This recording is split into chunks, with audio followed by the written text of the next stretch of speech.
The Majority Report with Sam Seder. The destiny of America is always safer in the hands of the people than in the conference rooms of any elite. Sam Seder. They are unanimous in their hate for me, and I welcome their hatred. We must guard against the acquisition of unwarranted influence, whether sought or unsought, by the military-industrial complex. The Majority Report with Sam Seder.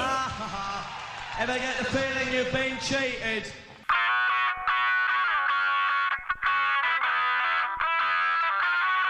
It is Tuesday, May 4th, 2021. My name is Sam Seder. This is the 5-time award-winning Majority Report.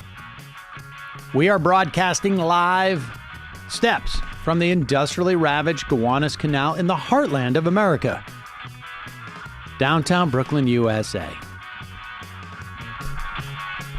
We are jam-packed today, folks, on the program.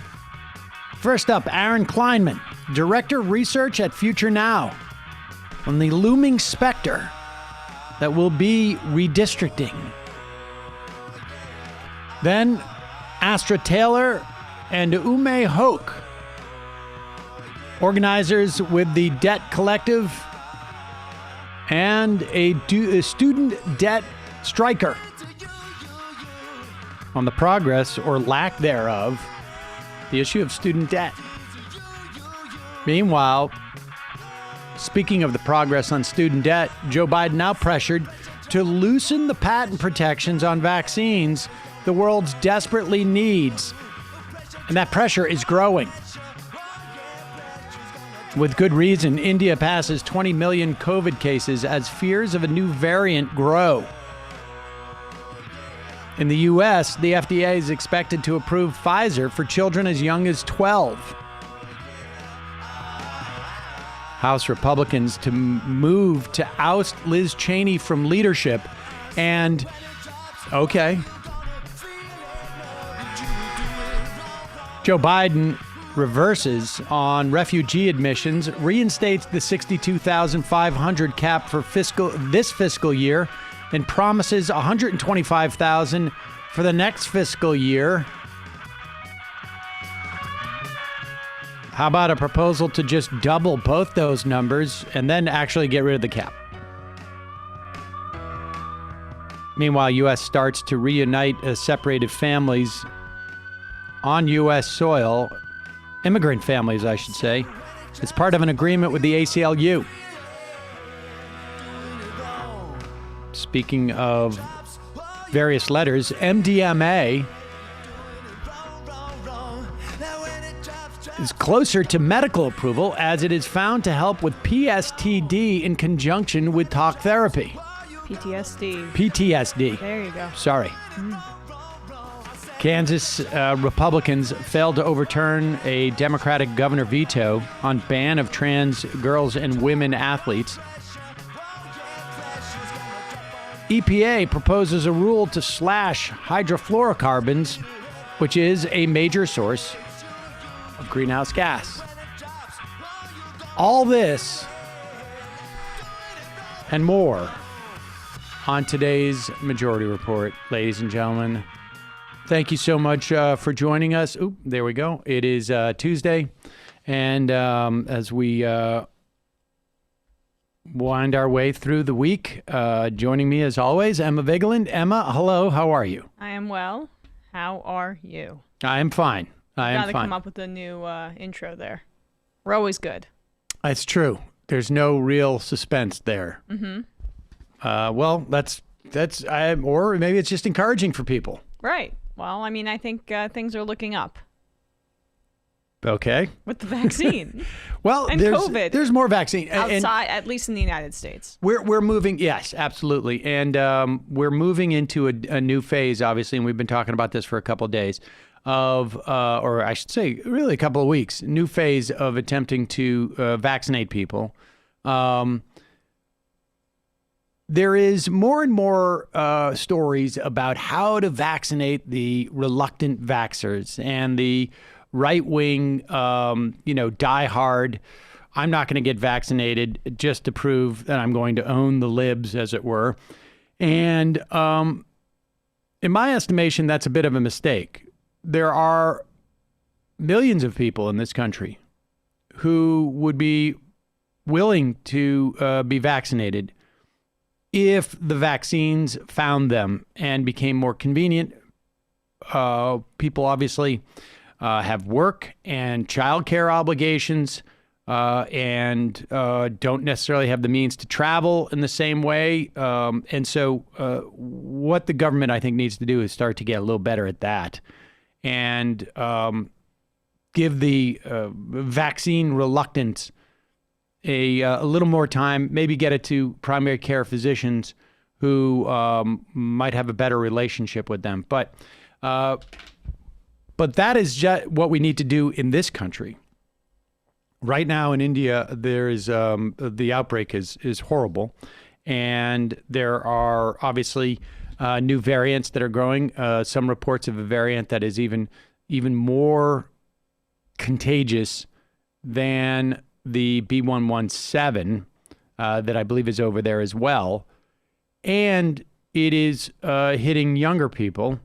And one of the things that we need to do, and there's a lot of talk as to whether we can actually achieve herd immunity in any real way, never mind just in this country, but just broadly speaking around the globe. The bottom line is we need to get the vaccine deployed to more people. And the experts who do not have any vested interest in the IP, the intellectual, the so-called intellectual property, one way or another, unanimously say that loosening the patent restrictions on these vaccines, and not just the formalization of the vaccine itself, but also on the process of producing these vaccines, will get these things produced and disseminated much quicker. And regardless of what Bill Gates says, the idea that there aren't manufacturing facilities around the world that can handle this is ridiculous. We just saw a perfect example in this very exotic place known as Pennsylvania. I think it's Philadelphia, where the Johnson & Johnson manufacturing... Baltimore. Was it Baltimore? Yeah. Well, the even more exotic. Yeah, I know. Their facility was garbage. There's, the idea is that there is this attempt to project this notion that you need to do it in the United States. India is the #1 world producer of vaccines in the world. They've got no facilities up to Bill Gates' standards. Either he's a xenophobic bigot or he has a financial interest in I don't think that but maybe a little bit of both. I don't think he has a financial. I think it's ideological.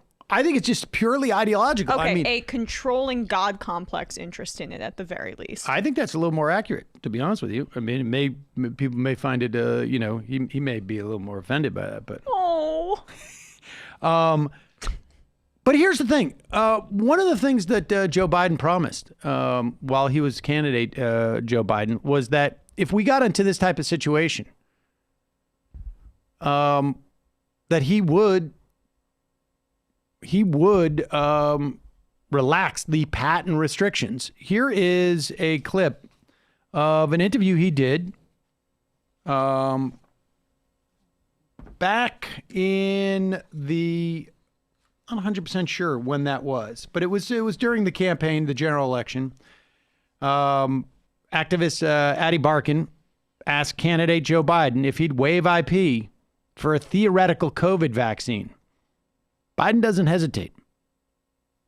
If the U.S. discovers a vaccine first, will you commit to sharing that technology with other countries? And will you ensure there are no patents to stand in the way of other countries and companies mass producing those life-saving vaccines?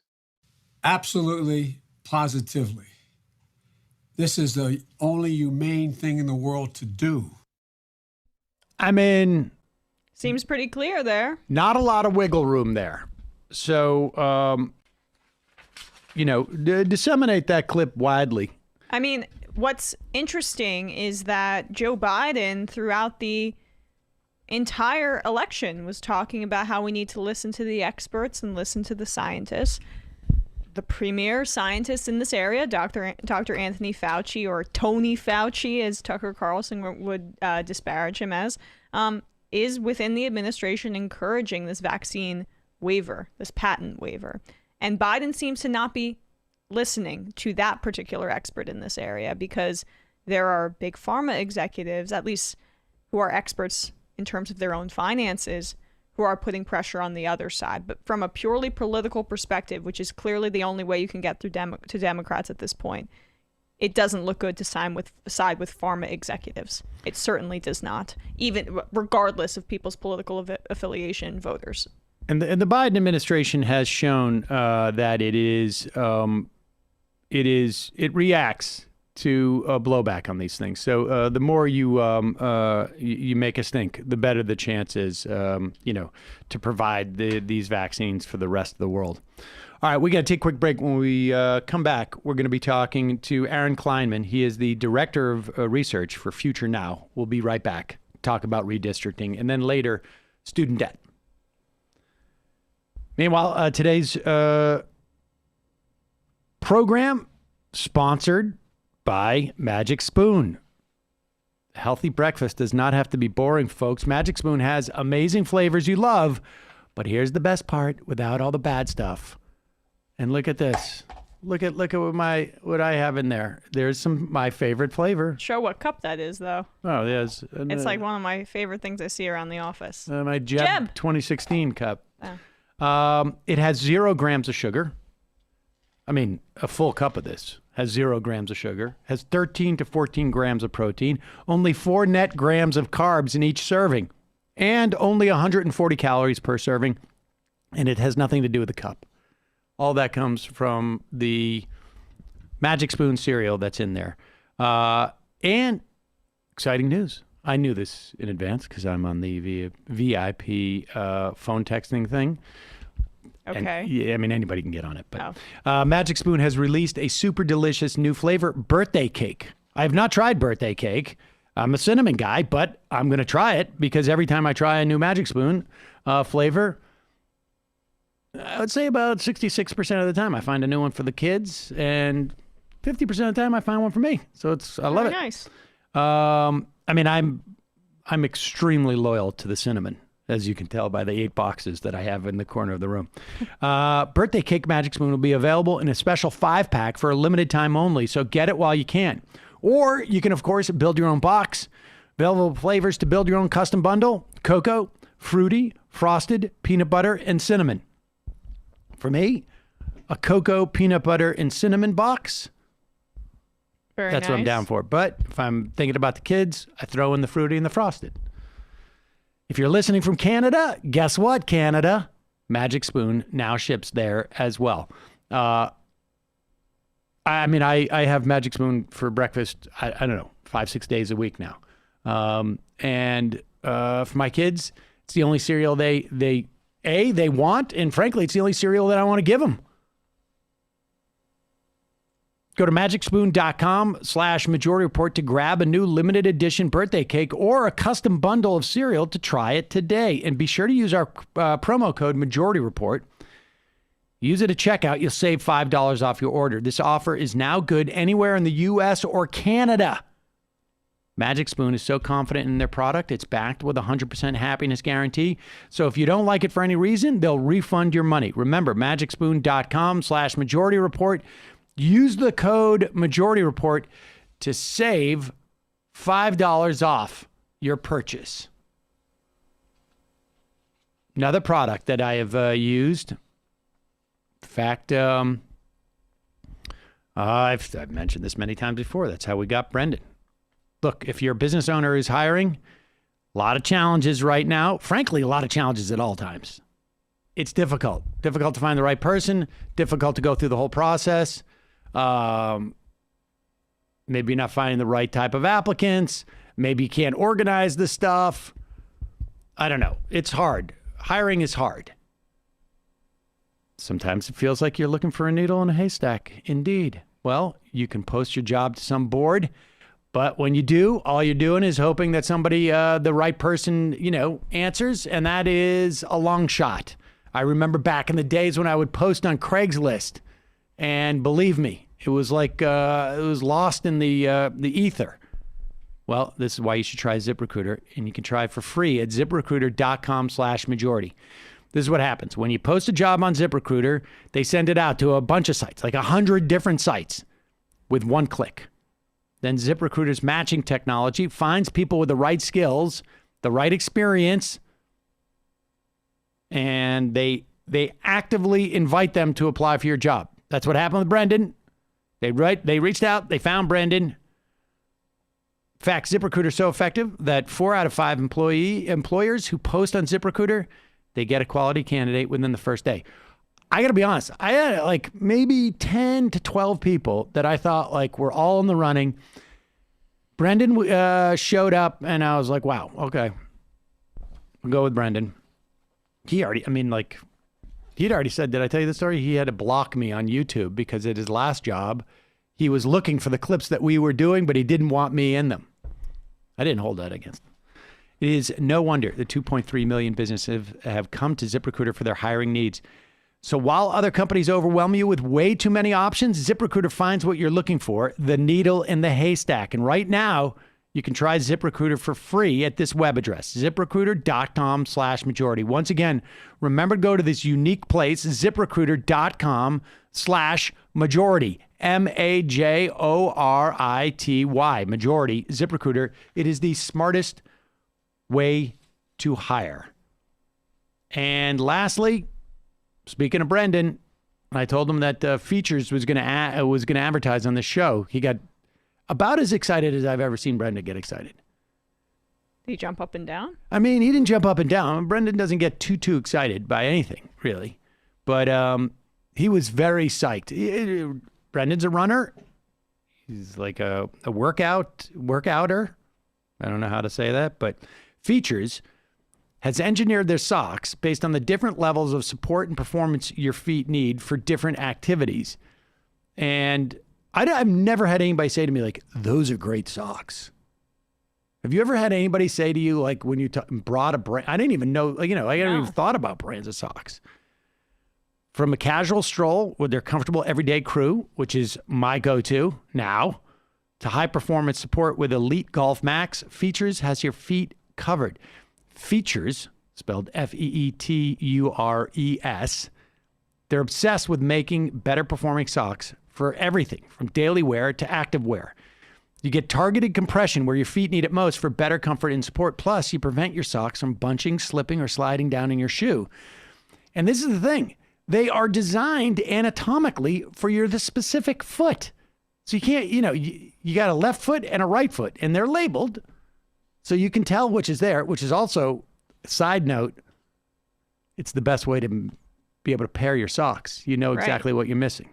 They have premium materials. Every step you take is cool, dry, and comfortable.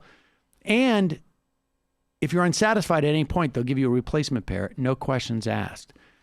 I have never had a better, I've never had better set of socks. I am almost like now 100% been feature-fied. That's my whole thing now. If I find something I like, I just go for it. Because I've got socks that I had probably for 6 years that I never even particularly liked. But they have, they're cushioned. They're great for walking. They're great for running. Features is so confident you're going to love their socks that they're also offering $10 off your first pair of Features, Feetures, when you go to features.com/majority. If these aren't the best socks you've ever worn on or off the golf course or as you're walking or running, they'll take them back. That's features.com/majority. FEETURES.com/majority for $10 off your first pair of Features. All right. Want to welcome back to the program Aaron Kleinman. He is the director of research for Future Now. And Aaron, you here? I'm here, Sam. How are you doing? I'm doing well. Say hello to Emma. Hey, Emma. Hey, Aaron. You've been such a great addition to the show. So happy to be on while you're here. Oh, thank you so much. I really appreciate it. Happy to have you on. Yeah. After Sam commanded you say hello to me. Yeah, That's right. New thing. Muscle. That's right. Now, thank you for behaving, Aaron. I appreciate that. That was very appropriate of you. You're getting very your manners are getting excellent. Now, all right. So, Aaron, I got a couple of things I want to talk to you about. I want to look back a little bit on what happened in November a little bit, but first I want to look forward. You guys have just launched this new what is it, like a project? A blog. We're bringing back blogging. I've never heard of that, vlogging. Yeah. So what was it down the line? What is that? Is that a reference to the redistricting? It is, using one of my favorite Jerry Rafferty lyrics to do a blog about redistricting. Redistricting is the most important voting rights issue right now. And it is a process that is run at the state level. So at Future Now, and people can obviously visit the blog at our site, futurenow.org, we know states. And so what we're going to do is we are going to walk people through what's going to happen in all 50 states, what their processes are for redistricting, what people can look for, what the range of potential outcomes would be, and ways that, people might want to get involved as well, because redistricting and gerrymandering in particular really relies on the public being shut out. And so when there are points of leverage for the public to have their voice heard, they really need to use them, because it actually can have an impact down the line, especially if there's litigation, because when maps get litigated, they take evidence from public hearings into account. All right, this is very important stuff, and I think that states, the Democrats broadly speaking, the left broadly speaking, has, I think, got caught flat-footed on the state level. We've probably talked about this in the past. In many respects, Future Now is a response to that.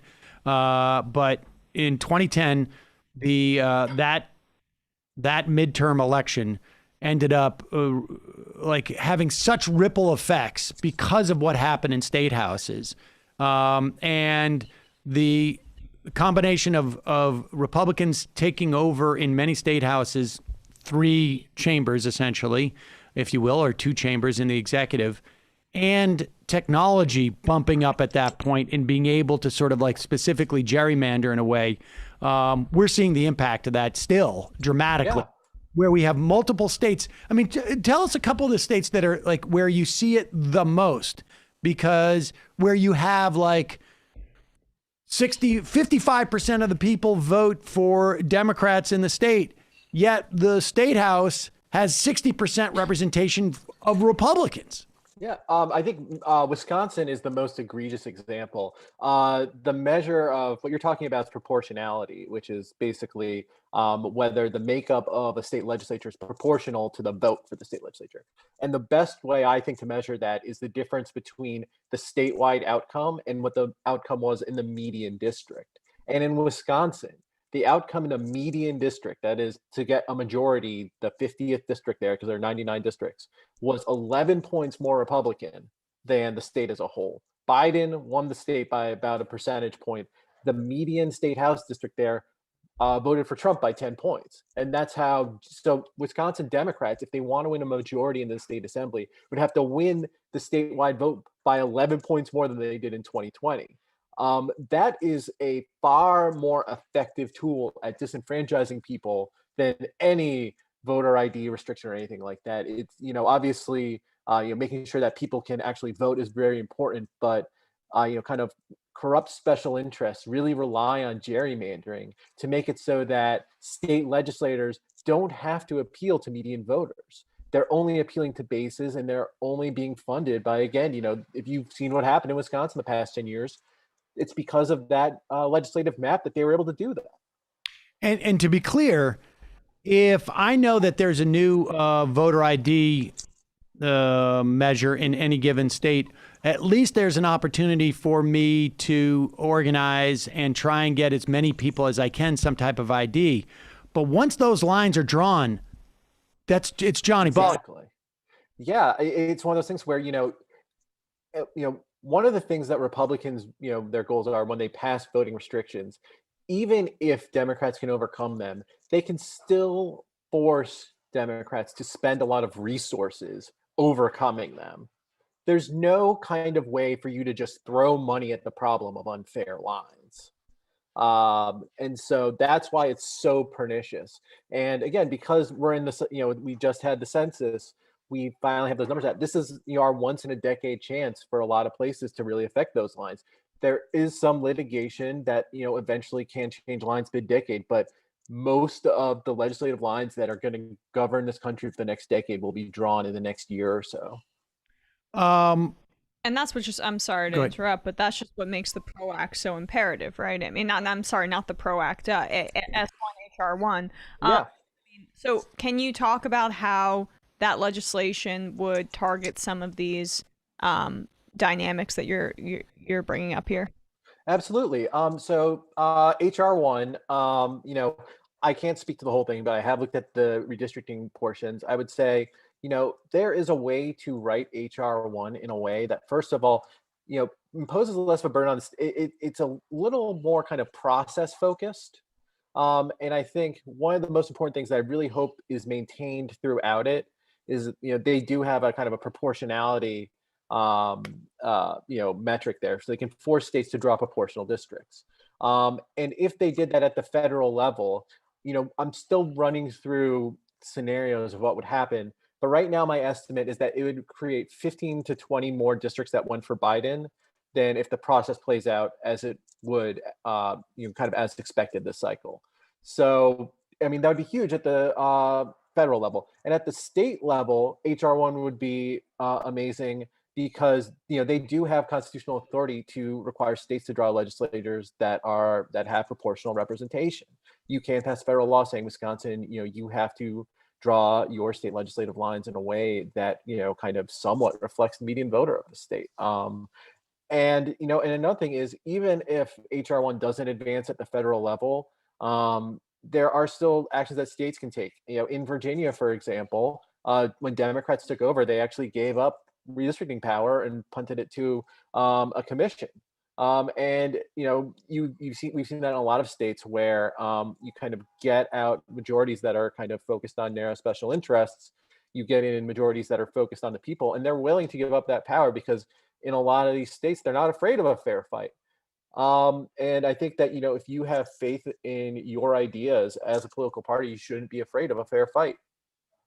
Yeah, well, fat chance on that Right. one. I mean, all right. Well, all right. So let's go over and we should be clear here, right? There's the state legislative districts don't always align with the congressional districts, do they? I mean, I know specifically I'm thinking Pennsylvania because the congressional districts were fixed by a lawsuit. The state ones weren't.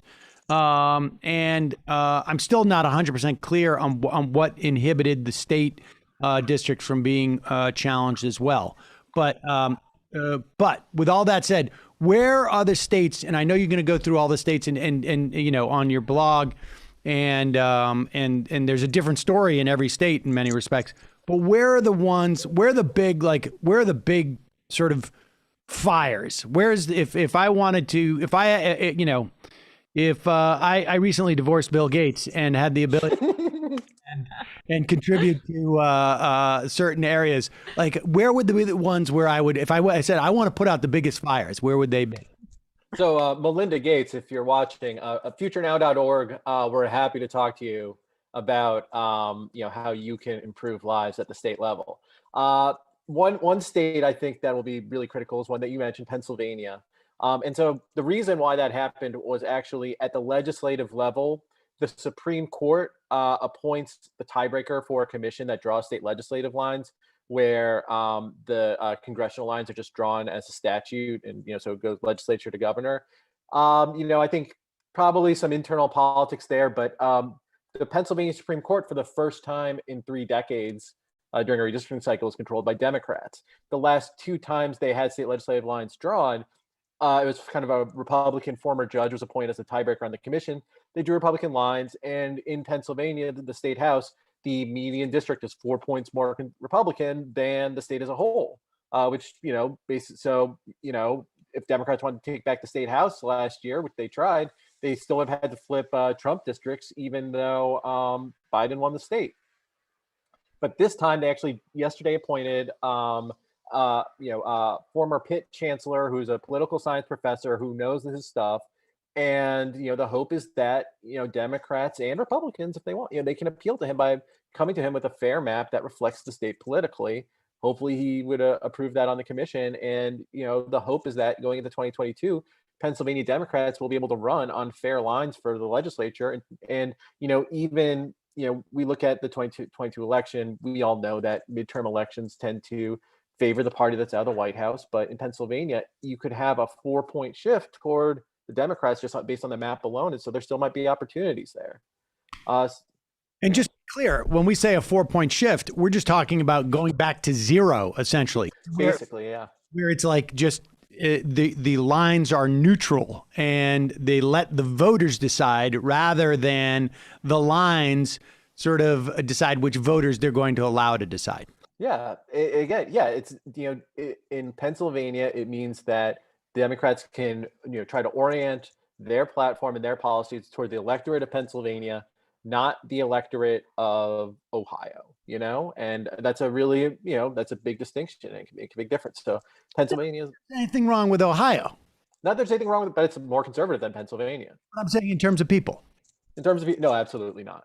But you want to make sure that when people are running for office, they're running to appeal to the, really the median of their state. Sam, that was a bit looking into his mind about Ohio, probably. Well, I just wanted to make sure that you weren't disparaging Ohioans. And I love Ohio, and actually Ohio has a chance for fair districts too, which is great as well. They actually have the most convoluted process of any state, but even if Republicans can basically try to stall it and try to pass lines on their own, they still have a fairness requirement, and their state Supreme Court seems like it would uphold it. So in Ohio, lines should improve. And again, Ohio is one of the most gerrymandered states coming out of the last census. Their entire congressional delegation, I know we're changing from state legislatures here a bit, their entire congressional delegation has been 12-4 Republican the entire decade. Not a single seat has changed hands. Wow. Yeah. All right, so that's Ohio and Pennsylvania. Where else are you guys where else do you guys see the other biggest sort of issues happening or potential? So Texas is a really interesting one. Republicans have unified control of government there, but there's been a delay in the census results that comes out of Trump's mismanagement and the COVID pandemic, where the states aren't going to get the data that they need to actually draw districts until August or September. So in the Texas Constitution, there are two really important dates. The legislature goes out of session on July 15th, and there's the candidate filing deadlines in December. So that means they would have to try to call a special session. Democrats would have some leverage over what a special session would look like, even though they're not, because there's a 2/3 majority required to really kind of convene one. And so Democrats may actually have some leverage over the Texas map, but that nothing would prohibit Texas Republicans from having like a court-drawn map, say if it comes to that in 2022. If they maintain their legislative majorities in the governorship, they could go back in 2023 and redraw the lines. They did it before in 2003. I'm sure you remember that, the Killer D's in Texas. So again, it just highlights that really this process takes place at the state level. And when you're talking about the Texas congressional map, the difference between a court-drawn map and a Republican gerrymander might be something like 5 seats for Democrats. So again, like the state of Texas's government is hugely important, not just for people living in Texas, but for people across the country. And Texas had, and I the timing of this, I can't necessarily remember when it was, but this became like an issue at the Supreme Court. And actually one of the rulings about racist lines drawn, essentially, it's a rather convoluted result, but it was basically like the Texas legislature drew lines that the Supreme Court found to be racist. Then The next Texas legislature, when it had to adopt new lines, didn't redraw the lines. They just took the lines that were drawn the first time, and they were okayed by the Supreme Court because that legislature didn't draw them, so they couldn't have drawn them with racist intent. They just absorbed them. Yeah. I mean, it was. I know that sounds nuts to people, but that's why people were screaming about it, essentially, because it's not. And, again, the Voting Rights Act of 1965 still should protect lines in some states. But as you saw in that case and many others, it has been eroded over time. Though, again, in 2019, there was still a case where a narrow majority on the court, one that may not exist today, but one then, threw out Virginia state legislative lines for unnecessarily packing Black voters. And that might actually have an impact going forward, that case, because if you draw a district that is more than like 55 or 60% Black, that might no longer be constitutional if that can be avoided, because it might be unconstitutionally packed. So that's something to look forward to. And in that case, there might actually be some fruits, like in Alabama, for example. That case might make it so that you actually have to draw a congressional map where there are 2 majority Black districts instead of 1. So in Alabama, you might actually get improved lines. So yeah, the courts will play a big role. What other state? Texas, Pennsylvania. Is there one other state that you're looking at that is going to be key in your mind? North Carolina is one that I'm kind of looking at with bated breath. They have an early deadline like Texas in December. And they have a Republican legislature, and the governor can't veto it. But they do have a 4-3 Democratic majority on the state Supreme Court. And that state Supreme Court has thrown out partisan gerrymanders before. I think the big question is how far will, but they are deferential somewhat to the legislature. So to me, the question is, how far will Republicans go? Kind of how far will they push the envelope on that? If they push it too far, they risk the state Supreme Court overturning it. And so I think that's a state where, you'd really want to see Democrats united against the map. So, it causes less deference from the court that's a big, process point there, is just making sure that people are people are really pushing for a proportional map, because North Carolina is another state. Democrats got 49% of the state house vote. They got 43% of the state house seats. And so I think it's a state where you would hope that, people in the state really become united for a map that reflects the state politically, and the hope that the state Supreme Court would enforce that. How is your approach changing given the 2020 census? Can you talk about that a little bit? Yeah. So the census was actually a big surprise because you saw 3 Sun Belt states, Arizona, Texas, and Florida, not gain seats. And you saw some northeastern states, like New York only lost 1 seat and they barely lost it. They were at risk. We were at risk for losing 2. And then Rhode Island kept both of its seats. Now, all 5 of those states have significant Latino populations. But New York and Rhode Island actually invested in outreach to Latino communities for the census. And those 3 Sunbelt states, which are all run by Republicans, did not. And so that has changed. So, I think people are worried that there may be, especially in Sunbelt states, a Latino undercount.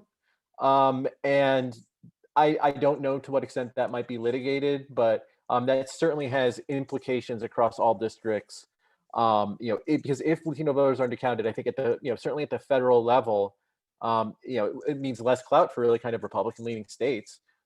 Except, Arizona's kind of totally a swing state now, but, Florida and Texas still lean somewhat Republican. But it might end, we have to be vigilant for making sure that, line drawers in those states don't, basically pack Latino voters unconstitutionally, especially because they might have been undercounted. I know the answer to this, but I got to ask, why in the world would any state, but a Republican state, why would they undercount their own citizens? I mean, is it just is it just sheer idiocy mixed with like a tinge of racism, or is it like sheer racism mixed with a tinge of idiocy? I can't speak to their motive. I mean, I think a lot of them are devoted to an ideological project that's just anti-government at all costs. And it leads them to do things that are against their own. I mean, the census doesn't just determine your congressional representation. Trillions of dollars of federal money moves based on census numbers. When you invest in your state in census outreach, that pays for itself. Yeah. If you get the people living in your state counted, that means that that gets paid back. New York did a good job of it, Raleigh did a good job of it, and now they reap the benefits of it. And so, again, you want to elect people at the state level who, will actually, invest in your state. Again, spending public money, it's not throwing money. That's the thing that a lot of people don't get. Spending public money isn't money throwing money down the drain. Census outreach literally pays for itself over multiple times. So, all right, one final question. And I don't want to put you on the spot, Aaron, but I'm going to put you on the spot. I don't spoken since November. I mean, I can't remember. We may have, and if we did, and maybe this is the second time I'm putting you on the spot. What happened? So the good news is you're asking me this 6 months later when we've had a bit more time to figure out what happened. Well, that was my plan. Yeah. Data yet? I mean, you got the data. What happened? So there are a few things that I think we saw. One is polls continue to, the people responding to them tend to overrepresent people who might vote Democratic. And I think there's a lot of work being done. But because the polls, I mean, the AAPSC and all these other groups, they realize, okay, something went wrong. We're trying to fix it. And, so I've seen a bunch of them trying to figure out, okay, that happened. I think candidates not being able to go door to door on the Democratic side, especially for, at the state legislative level, where, again, if you can knock on 2,000 swing voters' doors, that makes such a huge difference. And we saw that, like, candidates who, went out and door knocked anyway. I mean, some of them really, did better than we might think. And Republicans candidates really didn't have any compunctions about going door to door. And I think that ended up really harming at the state legislative level as well. COVID, I don't know about you guys, but I think COVID kind of just drove everyone a little crazy. And I think that's kind of hard to capture. I think people got kind of more isolated, more insular. My hope is that, again, we can kind of really kind of be able to reach out to people more, kind of, and again, it's like, we saw so many cases of COVID, someone like, they're losing their job, having a business shut down, and then all of a sudden going, spending 20 hours a day on YouTube. Yeah. I think that might have been a problem as well. And so all two of those things are really COVID specific. And, hopefully, I think the polling thing, people are working on it, but and also polls tend to have been better when Trump isn't on the ballot. I think he just brings out a type of person that's hard to reach. It'll be interesting to see. And I think that's the big question looming over politics right now for the next decade. The two things looming over politics over this decade: one, what happens to those Trump voters? And two, what are those lines going to look like? So if you're curious about the second one, futurenow.org, down the line, every week we'll be updating you on kind of what the process is in every state and what you can look for in redistricting. And what folks can do in terms of, like, pressuring and getting the sense that the lawmakers are being watched. Yes. Okay. Yes, because again, in the past, they have really relied on a closed process that people didn't pay attention to gerrymander. Even if there's no real political leverage in the state, huge Republican trifectas, just shining some light on it, it can really help. Just again, building the record against it, maybe in litigation, in the future, and just mobilizing people and letting lawmakers know, hey, this actually is something that matters. This isn't inside baseball. People want a government that represents them. Aaron Kleinman, Director of Research, Future Now, and with your new blog, what is it? Down the Line. Down the Line, your favorite Jerry Rafferty song, everyone. Go to futurenow.org. Click on down. I'm the only person who knows what you're talking about. Jerry Rafferty. I'm the only person. Everybody else is younger than that. You're younger than that. I don't know why you're listening to that kind of music anyways. Yeah, My dad had some old vinyl, he had it lying around the house. Exactly. That was a song that was a contemporary for me when I was a kid. Don't be shamed right, into listening to old music. I do it too. All right, Aaron. Not doing so. You're the only person I've ever heard of named a blog after a Jerry Rafferty song. All right. Thanks so much for your time. I appreciate it. All right. Bye. The Jerry Rafferty song. All right.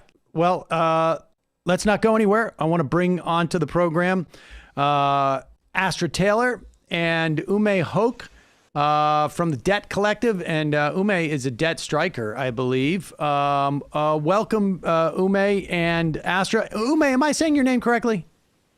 It's Umme. Umme, sorry about that. Welcome to you both. And let's start with you, Astra. We spoke to you, I don't know if it was a couple of months ago, to get a sense of what Biden was going to do, or what you were hoping he was going to do over the first 100 days in terms of student debt. Remind everybody just the sheer numbers that we're talking about in terms of debtors and in terms of dollars. We are talking about 45 million people who have student debt.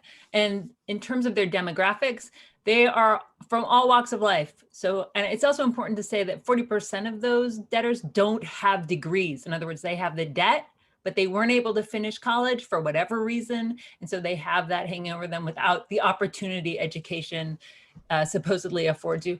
Growing number of these people are also senior citizens. That's one of the fastest growing categories. People are getting their Social Security checks garnished because of their student debt. So 45 million debtors. Of course, that impacts their families, because if your parent has debt or you're worried about your children, so this actually compounds and affects a much broader group. And we're talking about $1.8 trillion overall, that we just crossed the $1.8 trillion threshold. That number really sticks out to me because the Debt Collective, some of the founders of the Debt Collective, organized a protest in 2012 that we called One T Day, the day student debt surpassed $1 trillion. And Joe Biden was vice president then. So here he is, president of the United States, and we're looking at the possibility of having to protest 2 T Day. So that shows you how fast this problem balloons. And I will say this also, I recently spoke to Ryan Liebenthal, who had written a piece in the New Republic. And one of the things I don't think I fully appreciated was how relatively new this scope of this problem of student debt is, relatively speaking, right? I mean, you say $1.6 trillion, you're like, well, okay, and 45 million people, this must be the culmination of 50 years of debt. This is like, we're only talking, 2 decades maybe. And this thing, like, I can only imagine where we're going to be, 10 years from now, 5 years from now. I think that's really important. So the lending program, the foundation of it was put into place in the 60s and 70s, but actually student debt was so minuscule, they didn't even bother tallying it until the 90s. So this is really, really a recent problem. And I want to give you one example of how fast this problem grows. I spent last night with one of the student debt strikers, Armin Henderson, a doctor. He is only 36. When he got out of medical school 3-4 years ago, after residency, actually, he had $300,000 of student debt for medical school. Now it's $600,000 because of interest. So this is part of why there's this exponential growth. And that's why we need to deal with this problem like now. I want to just put a finer point on that. The Fed did not record student debt until 1999. It was just simply not a factor in our economy. And as of 5 or 6 years ago, the president of the Home Builders of America said this was the primary drag on the building of new homes, just as one just sort of data point. So Umme Hoque, tell us, you are a debt striker. What does that mean? And tell us a little bit about your situation. Yeah, so I am a debt striker. I'm a proud debt striker. I will not be paying my student loan debt until Joe Biden cancels all of it. And so I currently owe about $77,000 worth of student loan debt from my undergrad and graduate school. But really speaking to what Astra just said as well, when I actually graduated from college, I only owed about $40,000 in debt. So over the past about 7 years or so, it's grown to 77,000. And I just looked at the numbers. If I were to actually pay off this debt in the increments that I'm supposed to, I would end up paying almost $200,000 for my degrees. It just doesn't seem right. It's definitely not fair. We know that Joe Biden has the authority to cancel all of it. So I'm committed to staying on strike and making sure that he does cancel all of it and that we do develop a pathway to transform our higher education system, because it is such a new problem. Most student loan debt has been accumulated in the past 10 years only. And I am one of those people. And that just does not seem like a way to make so many generations of people live, especially as this becomes a problem for so many different people. Have you written to Joe Biden? Because I hear from Senator or Majority Leader Schumer that the way to get Joe Biden to act on this is for everybody to write in and write letters about their experience. I mean, to me, this is obviously cover for Joe Biden not acting here. But I mean, I'm joking. There's so many of yous out there, Umme, and it's incredibly discouraging to see that the Biden administration hasn't acted. I mean, do you have optimism, even though it's past his first 100 days, that this will still be seriously considered? Because I thought, this would be the number one thing I'd do. It's so easy, right? Absolutely. It is so easy, and it's disappointing he hasn't done it yet. But I have written to Joe Biden. I love writing to Joe Biden. I love writing to my state senators and my state representatives, my federal representatives, and I'm happy to do it. And I know that there are lots of people doing that. So even though I am disappointed that it hasn't happened yet, I think that there's been some things that we've seen politically and some conversations that Biden has had, like asking for a memo to see what his legal authority is, that makes me optimistic. And it makes me think that if we have, it does feel a bit silly to write to a generic email address, but I'm really happy to call my representative and call my senator too. And it does feel like that political pressure is really working. And we've actually been working to also pass local resolutions calling on Joe Biden to cancel debt.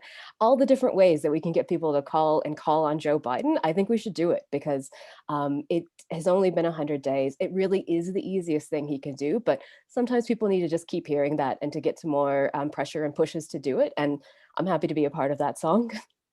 Umme, what happens now? Okay, for you in particular. All right, so you've decided I'm getting the bills.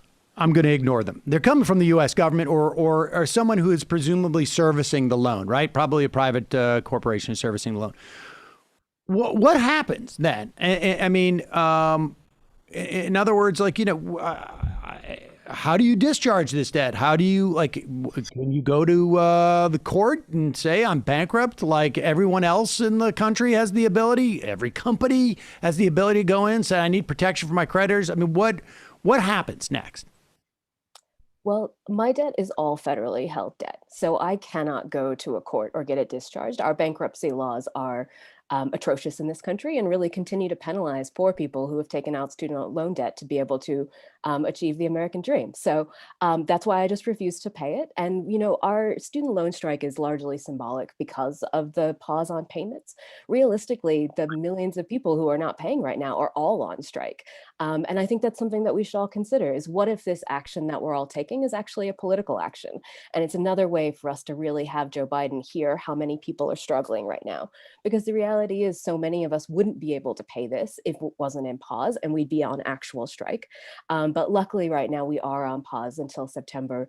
So that allows it. It's kind of a symbolic one. But even after that, if this pause isn't continued or if the loans aren't canceled, I'm going to continue being on strike because I simply just think that this is immoral and unjust. And our government has the authority and a very simple way of fixing it. And they should, because otherwise we're just going to have more and more generations of people who are struggling in the same sort of way. And what kind of country and society are we building then? Astra, two questions for you. One, Umme referenced a legal opinion that Joe Biden has asked for, indicating at the very least that publicly there's some awareness that maybe, this is going to come in. First question, when do we anticipate that legal opinion coming in? Second question is, how do we justify doubling Umme's debt over the course of less than a decade when there is, when people loan money, right? The idea is like, well, we charge this interest rate because there's such a high risk that people aren't going to pay back. She can't discharge this debt. There's no, she's garnished until death, essentially. When she gets into Social Security, we just start garnishing her Social Security. So the risk associated with this, it seems to me, is much less. Forget the sort of nauseating notion that our government is making money off of educating our citizens. That just seems absurd. So those two questions, and also let me just one comment. The bankruptcy bill that doesn't allow Umme to discharge this, championed by Joe Biden, just and not a coincidence. But so those two questions, Astra. Well, I was going to throw in that detail too about Joe Biden's legacy. He is, of course, the former senator of Delaware, the credit card capital of the world. We know this, right? When we get the bills, where are they from? Oh, Delaware. That's when you know that you're getting something to do with financial services. So, to be an organizer is always to be of two minds. To one, be relentlessly critical of how you are being screwed over and the way that people in power are falling short. And then to be, disciplined in your optimism, right? That you can keep organizing to push this. So that we're always in that tension in the debt collective. And it's important, I think, to recognize that this is who we're dealing with. Joe Biden has spent his career as a friend of creditors.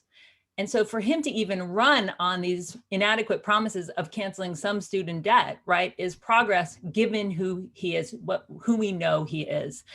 The thing is this, thanks to the debt collective's legal research, it is now widely accepted, that the federal government has the authority to cancel student debt using something called compromise and settlement authority. In other words, Congress granted this power to the Secretary of Education in 1965. This isn't the kind of executive authority that's like an overreach, right? Or an act of desperation. This is basically using power Congress already authorized. So basically just doing what has already been determined to be your job, right?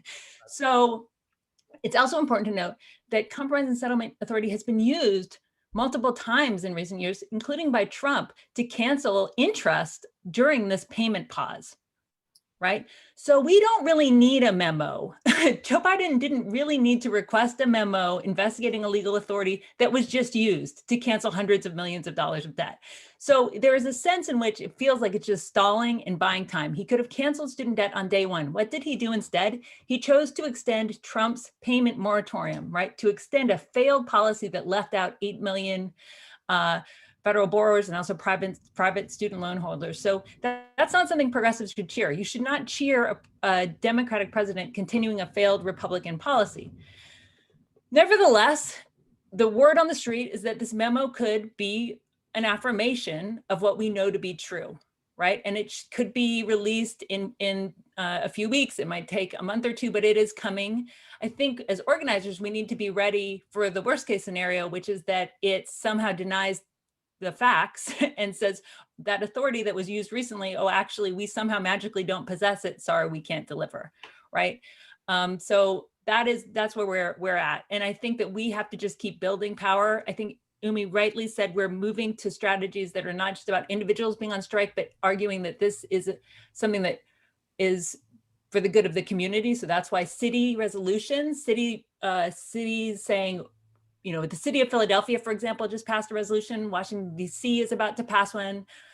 Boston last week passed one saying, we as a city need student debt cancellation to economically recover. Is really important. As for your point about risk, it's just, it shows how erroneous this logic is, right? I mean, it's not just true of the federal government lending in student loans, but right now, lenders across the field have basically insulated themselves from risk, right? That's what the mortgage crisis in 2008 was about. It's like, we get the rewards, we socialize the risk. So if we've made bad bets, we're going to get bailed out, right? And so there's always this idea of moral hazard, like, oh, we can't have bankruptcy protections because debtors will take advantage of them. But what we've done is we've gone in the opposite direction where, lenders can basically play these games with money, and they're always, they're always protected at the expense of all of us, because the public comes in and ends up bailing them out.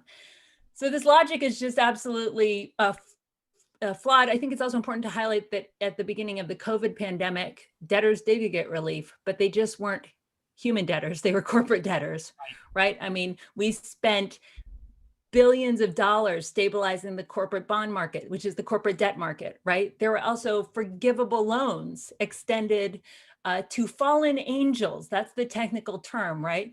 Fallen angels means companies that have suddenly seen their credit score, their rating drop. So why should corporate debtors get relief and not regular people? Indeed. All right. Well, look, we got to take a quick break. When we come back, I want to ask you about an announcement that was made, I believe, yesterday or maybe yesterday about Rob Cordray and the implications of Rob Cordray's appointment to a position that oversees student debt. We're going to take a quick break. We'll be right back in just a moment.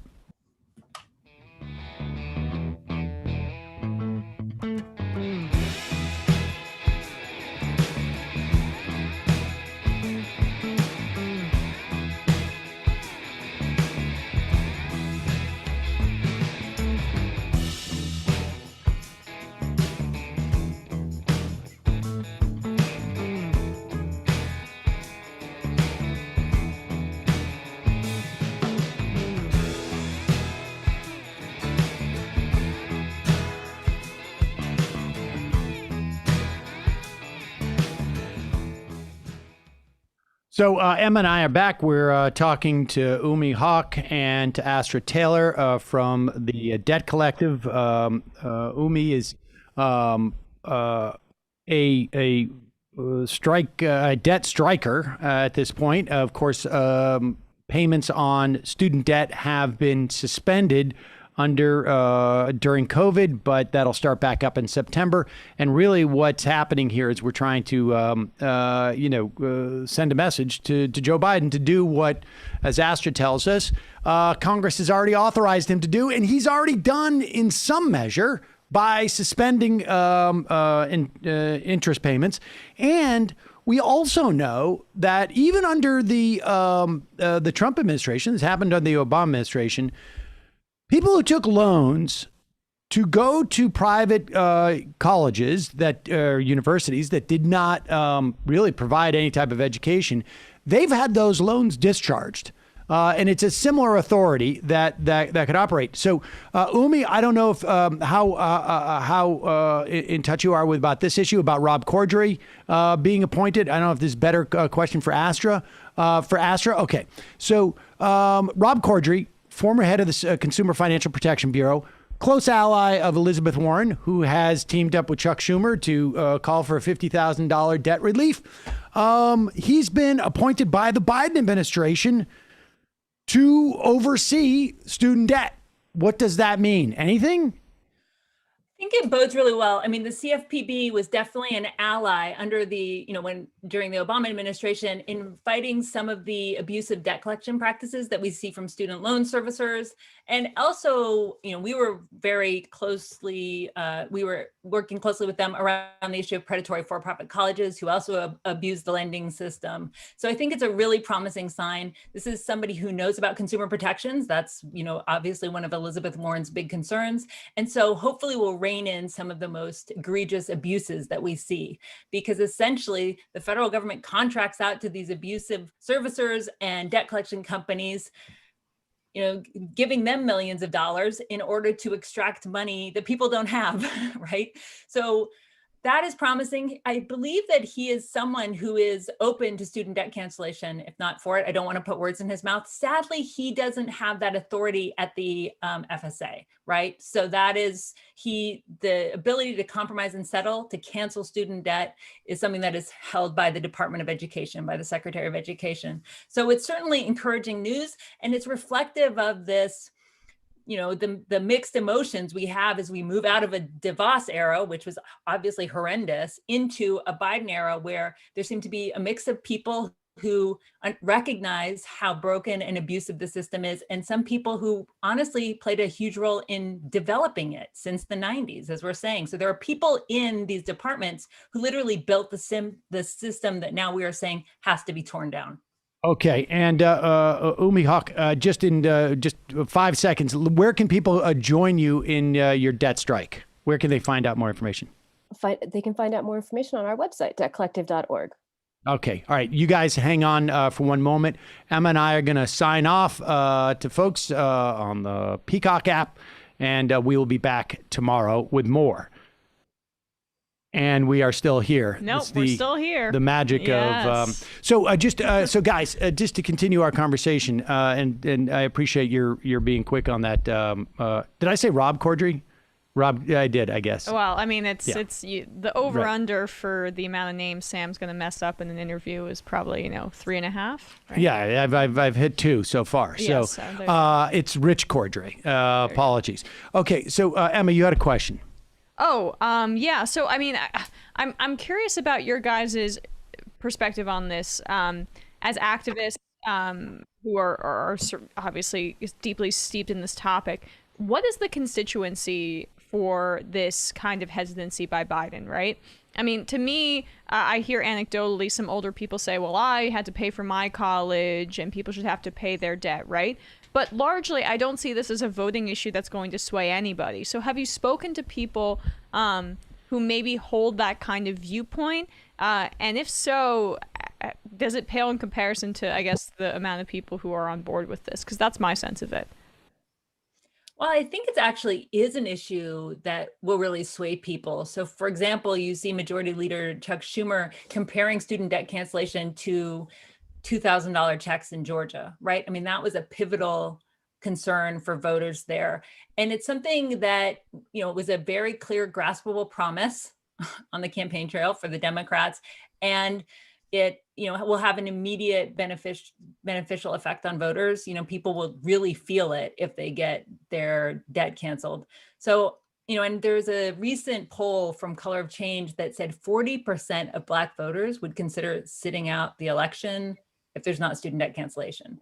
So, I think there's a portion of people in Washington who really see this as a galvanizing issue, right? The kind of thing that will help them hold on during the midterms. I think it would be really suicidal to lift the payment moratorium, not have deliver any student debt cancellation, and then go into elections and just expect people to keep voting for you.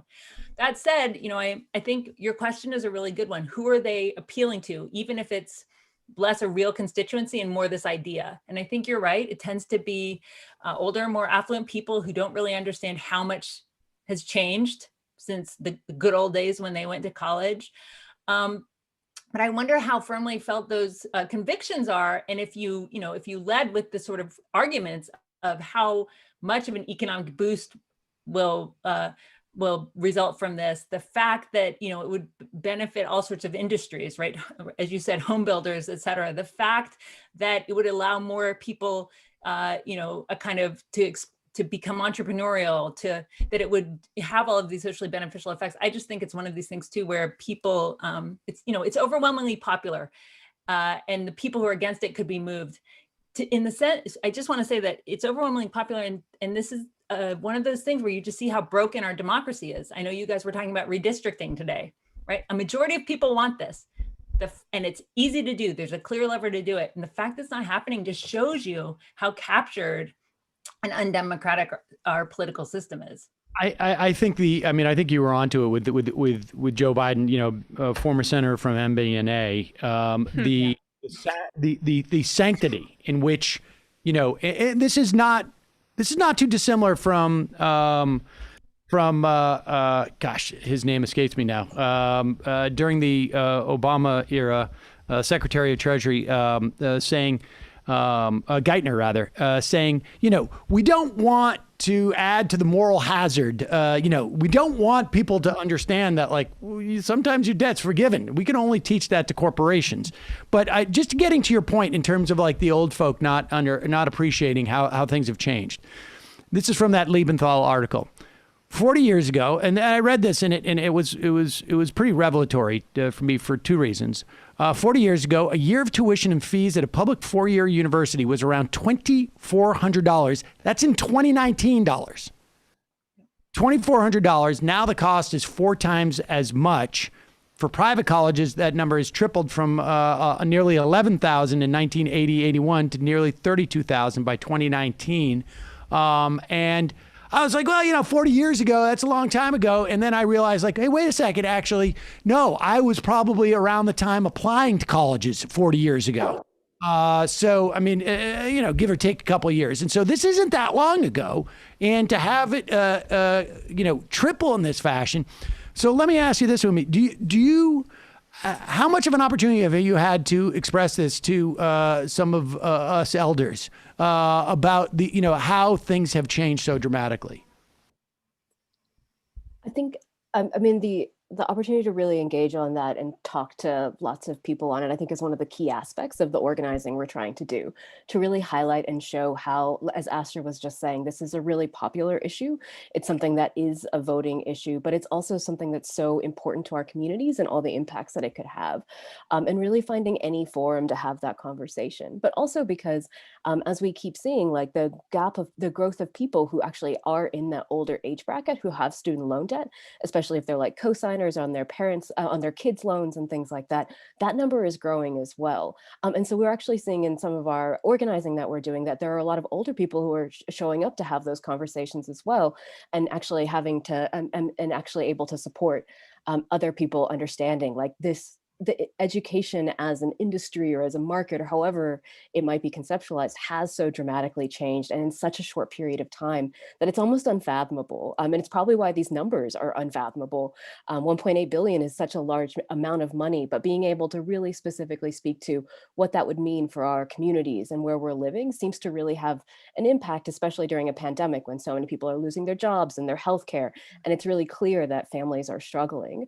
It's just a way for all of us to be able to really achieve something together. And I think that's why us really shifting our organizing from like getting these resolutions passed or working in our institutions and getting other people to call together to say, this isn't just about the debt that I, Umme Hoque, hold as from my graduate school. It's actually about all of the debt that our entire society and community holds and the fact that we need to change it together. And that's going to take everyone of all age brackets and demographics to achieve that. I do want to, it's interesting. We often portray debt as a millennial issue or as Generation Z issue. And it really is, we can't, exaggerate this. It's a crisis for older people. What happens after a crisis like 2008, 2020, people lose their job. They go back to school to get training so that they're hireable, right? Because we have a society where you have no security. Right. And so what we saw after 2008 was a bunch of older people getting degrees and then taking on that student debt. We're seeing the same thing now, and that is part of what is causing this rapid growth of indebtedness among older folks who should be planning for retirement, right? Not trying to reinvent themselves. And I think that's really critical. There was also just a report on the fact that for older people during this pandemic, their non-mortgage debt has significantly risen, right? So this is also just a crisis that connects to our ability, to ever rest, to ever retire. And how does this then compound as generations go on? And we should say that dynamic of returning to school, particularly after the financial crisis, is what drove a lot of the for-profit colleges, particularly with Black women. And so there is a disproportionate amount of that debt held by, non-millennial Black women because of that dynamic. And that is a broader function of racism in a sense that there is a ceiling there and you need to get that extra degree to move forward. But Umme, let me just ask you this, to what extent has the debt impacted your conception of your own career going forward? Has it inhibited choices for you? Of course. Yeah, absolutely. And every person who's on debt strike talks about how it's impacted choices. I feel like debt impacts every aspect of life, even unconsciously, like where you choose to move or where you choose to live. It's helped me decide what career path to take. And I live in rural New Mexico now because it's cheaper here. It's just every single part of that. We have folks who are on strike or are members of our union who are talking about how they don't have kids because they can't afford it or they can't buy a home. There's just everything that's so practical and tangible, being able to be creative and live the life that you wanted to live or do the job that you wanted to do. It forces you into decisions about every single aspect. And that's the sort of thing that we could actually completely transform by canceling this debt, which would allow people to take on careers that they wanted or do different things with their lives or buy that home they've always wanted to buy or have that kid. And as we're in a global pandemic and in a crisis where we're worried about what jobs people are doing and we're worried about, growth rates around the country and talking about things like the census and populations, like there is so much there that we could actually achieve if we were to cancel this debt. There's just an open, expansive world of possibilities of the life I didn't lead and 45 million people didn't lead because they had debt. Umme Hoque, Astra Taylor, thank you so much for your time today. Astra, we're going to have you back for your book, which I know is coming out, and I can't remember the name of the book that's coming. Remind me. Remake the World. Remake the World. Remake the World. Thank you. I had to hit my third. I had to hit my third. You had to hit the third. I had to hit my third quotient of right. That's not really a name, but it's a title. So it's a flub. Yeah, it's a flub. That's awesome. I would love that. That would be great. Great. Good luck to both of you. Thank you so much for your time today. I really appreciate it. Thanks for having us on. Thanks. All right, folks, we're going to head into the fun half of the program. Went a little long. I got a lot of IMs to get to about how I said Rob Cordray as opposed to Richard Cordray. Mm-hmm. But that's why we call it the fun half. It's just meant to inspire your imagination a little bit. Sometimes what I like to do is because Rob Corddry's an actor. Rob Corddry's a comedic actor. Right. Yeah, no. The guy. Yeah, I know this guy. Right, yeah, of course you do. Great of course guy. you do. Great, and hilarious. Richard Cordray, former governor of Ohio, former head of the Consumer Financial Protection Bureau. Look, a lot of times I want to just check, make sure the people are listening. And you guys passed. You guys passed the quiz today. So good for you. I'm going to note that down, actually. I'm going to write a little note of that. Just a reminder, it is your support that makes the show possible. If you go to jointhemajorityreport.com, you not only support the free show, you get the free show free of commercials, and you get the fun half. And I will also say this, that if we get 100 new members over the next week, I will take some type of learning annex class on how to pronounce names. Oh, you... We need to get 100 new members within the next... Just throwing good money after bad, I think. Yeah. Lying to the audience. I'm not lying. If we get 100 new members, I will do that. Okay. If I can find one, if I can find a learning annex class that teaches that, I would do it. I mean, our audience believes that you're operating. I swear to God, I will do it. 100 new members, and if I can find one. So like elocution? No, not elocution. It's there is an elocution center in Borum Hill that also teaches languages. Yeah. Okay. I think it's more of like a pronunciation, like learning annex class, not elocution. So you want a speech therapist then? Well, I don't. Let's not get carried away.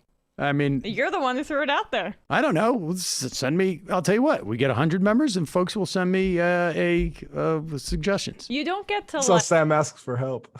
Yeah, right. I mean, you don't get to set a figure and then not have a clear promise. That's not how it goes here. What? Of course. That's almost operating. That's SOP around here. 100 members for something. Yeah. I'll determine it later. That sounds good. Cool. That sounds good. Seems like it serves one of us. Check out the AM Quickie at amquickie.com. 6-7 minutes every morning in your podcast server.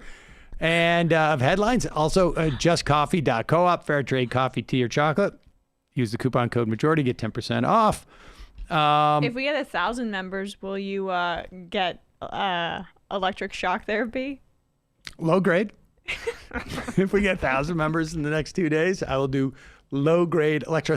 They actually have, I'm not going to say his name, but there was a comedian who came through Boston. This is now 30 years ago, probably, when we were doing cross comedy. A lot of like fairly well-known comedians would come through, and we would all hang out. They really liked what was going on with cross comedy, and this guy came through, and you know, comedians, as a generalization, at least back then, I don't know about today, would often have had different substance abuse problems. Okay. And this guy had had some substance abuse problems, and the way that he got off it, he said, was he had a set of electrodes that he was traveling with.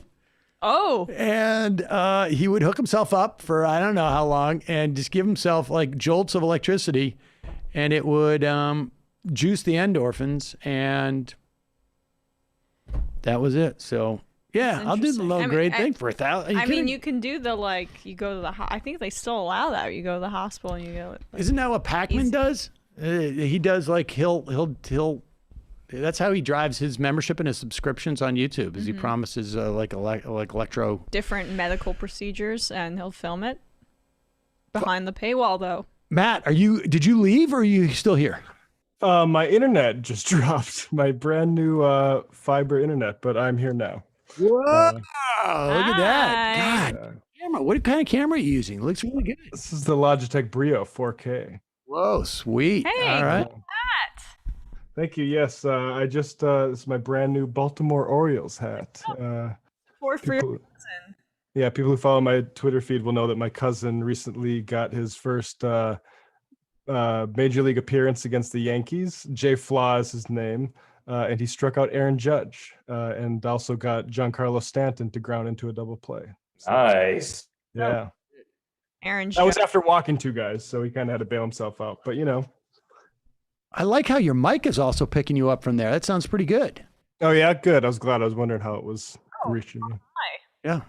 What is happening? I mean, we can see. I mean, this is like you got all that super duper. You've upgraded all your equipment now. What's happening with in the Matt Leckian media universe? Yeah, on Thursday, Left Reckoning 8 Eastern, Luke Savage of Jacobin will be joining us to talk about Big Pharma and how they aren't good guys, even though everyone's sort of touting which vaccine they have, like it's their new sports team.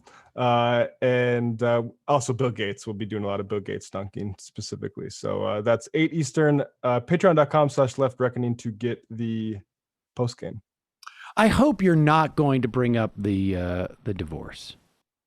Oh, probably, yeah. And how, yeah, I think I would have divorced Bill Gates as well. Yeah, that their relationship breaking up could have like implications for public anything health beyond like their kids. And I just saw a tweet from some guy who said he's like a sort of resistance style Democrat that said, wouldn't it be amazing if Melinda, or what's Bezos's former wife?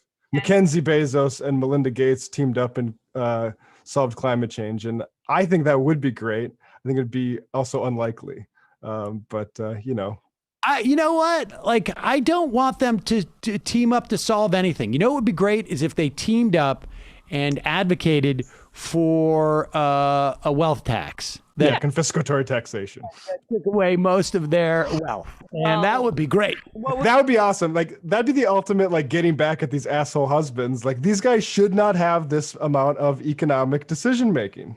Without a doubt. And it's not just economic. I mean, like, look at the people who are dying, you know, over 3,000 a day now in India. It is like, you can't draw necessarily I don't know if you can draw a direct line to Bill Gates, but the line doesn't really take many detours. I mean, yeah, we did. We had Milton Alamati talking about Walter Rodney, who famously wrote a book, The Underdevelopment of Africa by Europe, or how Europe underdeveloped Africa. So this whole thing about they don't even have capacity to produce vaccines. One, if that wasn't a lie, which we know it is it would say like, why don't they have capacity to build this? It's probably because of what our monopolies have been doing to them. Yeah. Well, it is very difficult to believe in 2021 that countries in Africa could have a factory with some like requirements of keeping things hygienic. Like, Wow. That wasn't blown up by Bill Clinton. Good point. They should start like some sort of foundation, to make a difference of like getting more women as CEOs of defense manufacturers. That would be nice. Dave Feldman had a funny joke about that, like literally 25, 30 years ago, where I think I've mentioned it to him. He said something to the effect of like, we need more women as leaders of the countries because women don't start wars, except for Indira Gandhi and Bhutto and Margaret Thatcher, and then he just listed. Well, it's just the dumbest shit ever because, like, if more women were in power, women would just start wars. I mean, I think it would be a good thing for more women to be in power, but it wouldn't be. It's anything not correlation different. equals causation. Exactly, it's because women haven't been in power, so they haven't been able to historically start the most well, amount the of ones wars. who have been have. And they have, yeah. Folks, see you in the fun half. 646-257-3920 is the number.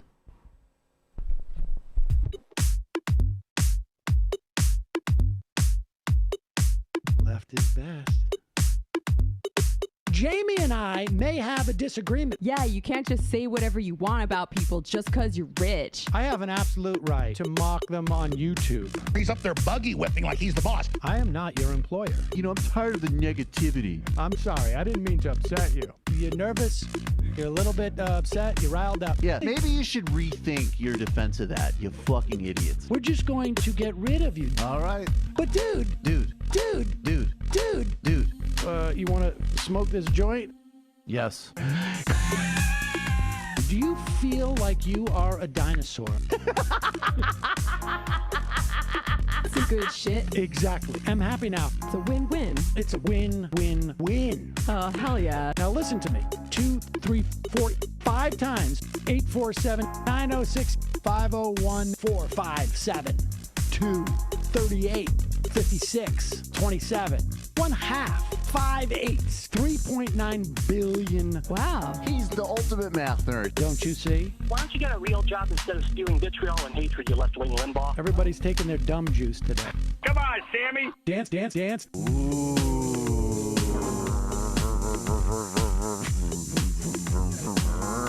Rand Paul. I had my first post-coital scene with a woman. I'm hoping to add more moves to my repertoire. All I have is the dip and the swirl. Fine, we can double dip. Yes, this is a perfect moment. No.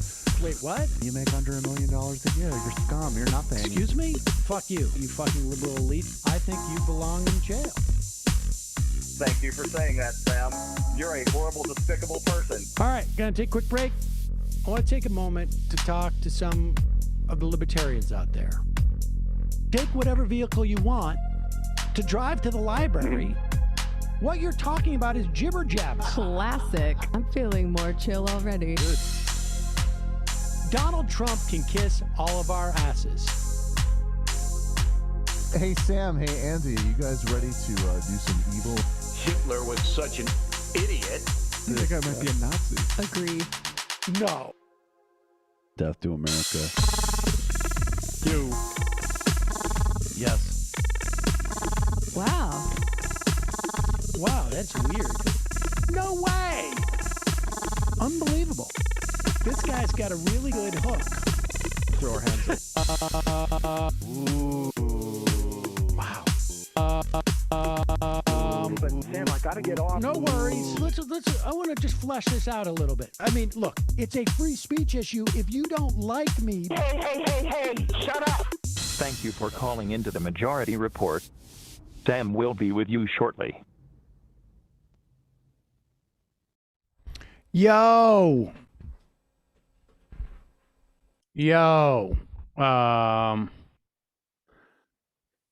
What's happening, folks? We are back in the fun half.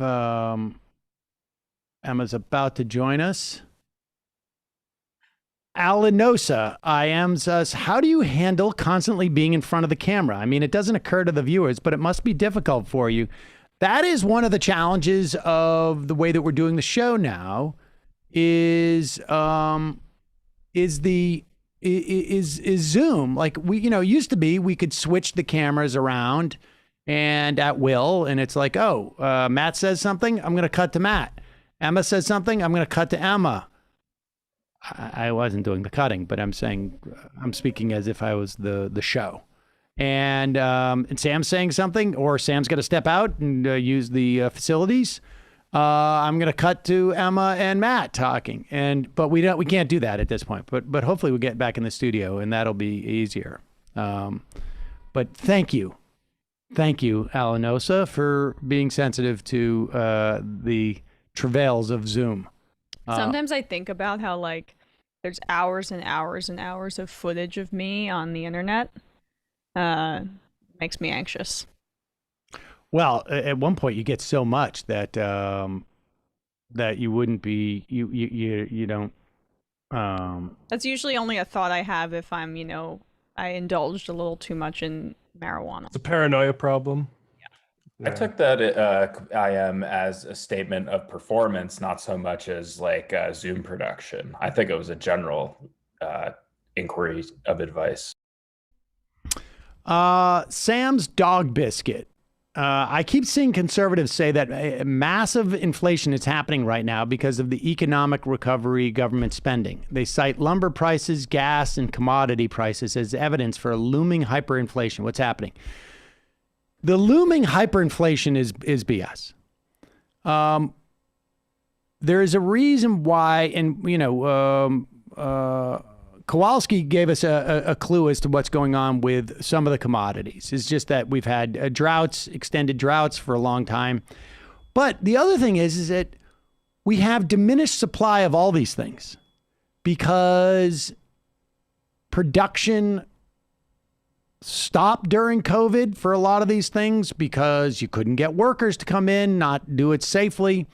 That is the biggest part of the story. And then there's other sort of elements of it. People aren't moving around as much, or people are building tons of stuff in their backyards even. I mean, there was no lumber at this time last year. You go into a hardware store and you couldn't find lumber. I mean, you couldn't find there was no pressure treated. There was nothing for outdoor stuff. There was no Cedar 4x4s or anything like that because everybody was building a deck onto their house or something at that point, essentially is what happened. And I think they're still sort of catching up in many respects because you don't have people generating this stuff. So this is there's increased demand, no doubt, because there's been pent up demand because people have been at home. But there's also the bigger issue, I think, for the most part, for most of these things, is diminished supply. And it's going to take a little while for people to ramp back up. You just don't keep an inventory. If you're a company and you're not sure what's going to happen with this, you don't start producing a bunch of stuff and storing it in a warehouse. You don't do it. So that's why rental cars, for example, are hugely expensive right now. Insane. It's almost impossible. You have to do it way in advance. Way in advance. Kyle was telling me this, that, he's gotten vaxxed and they're planning on going to a little vacation. And he was telling me rental cars are super expensive right now because the rental companies, they shrunk their inventory because they don't know when travel is going to start up again. Then all of a sudden it does, and it takes a while to build back your supply. That's what's happening. So let's go to the phones. Calling from a 210 area code. Who is this and where are you calling from? 210. John. I'm sorry? Good afternoon, Sam and Emma. This is John from San Antonio. John from San Antonio. You're not going to say hi to Matt? Yeah, hello, Matt. How you doing? Hey, John. How's it going? Good. So I was enjoying Sam and Emma's interview on the Peacock channel yesterday at 4 p.m. Central, and there were some internet outages. So when I woke up this morning and I tried to watch the rest of the interview, I noticed they have a paywall up. So now I'm a Peacock Premium member, and the cost is only $4.95 a month or $9.95 a month if you want commercial interruptions. And if you want to watch the interviews for free, you can still watch them at 5 p.m. Eastern Time. Wait a second. I wasn't aware of this. You need to get a paywall now to get the even with ads on the repeats on the on demand. Yeah. They didn't tell me that. Yeah. I don't know if it's. I mean, I didn't. It may be something for that they're doing for all the choice.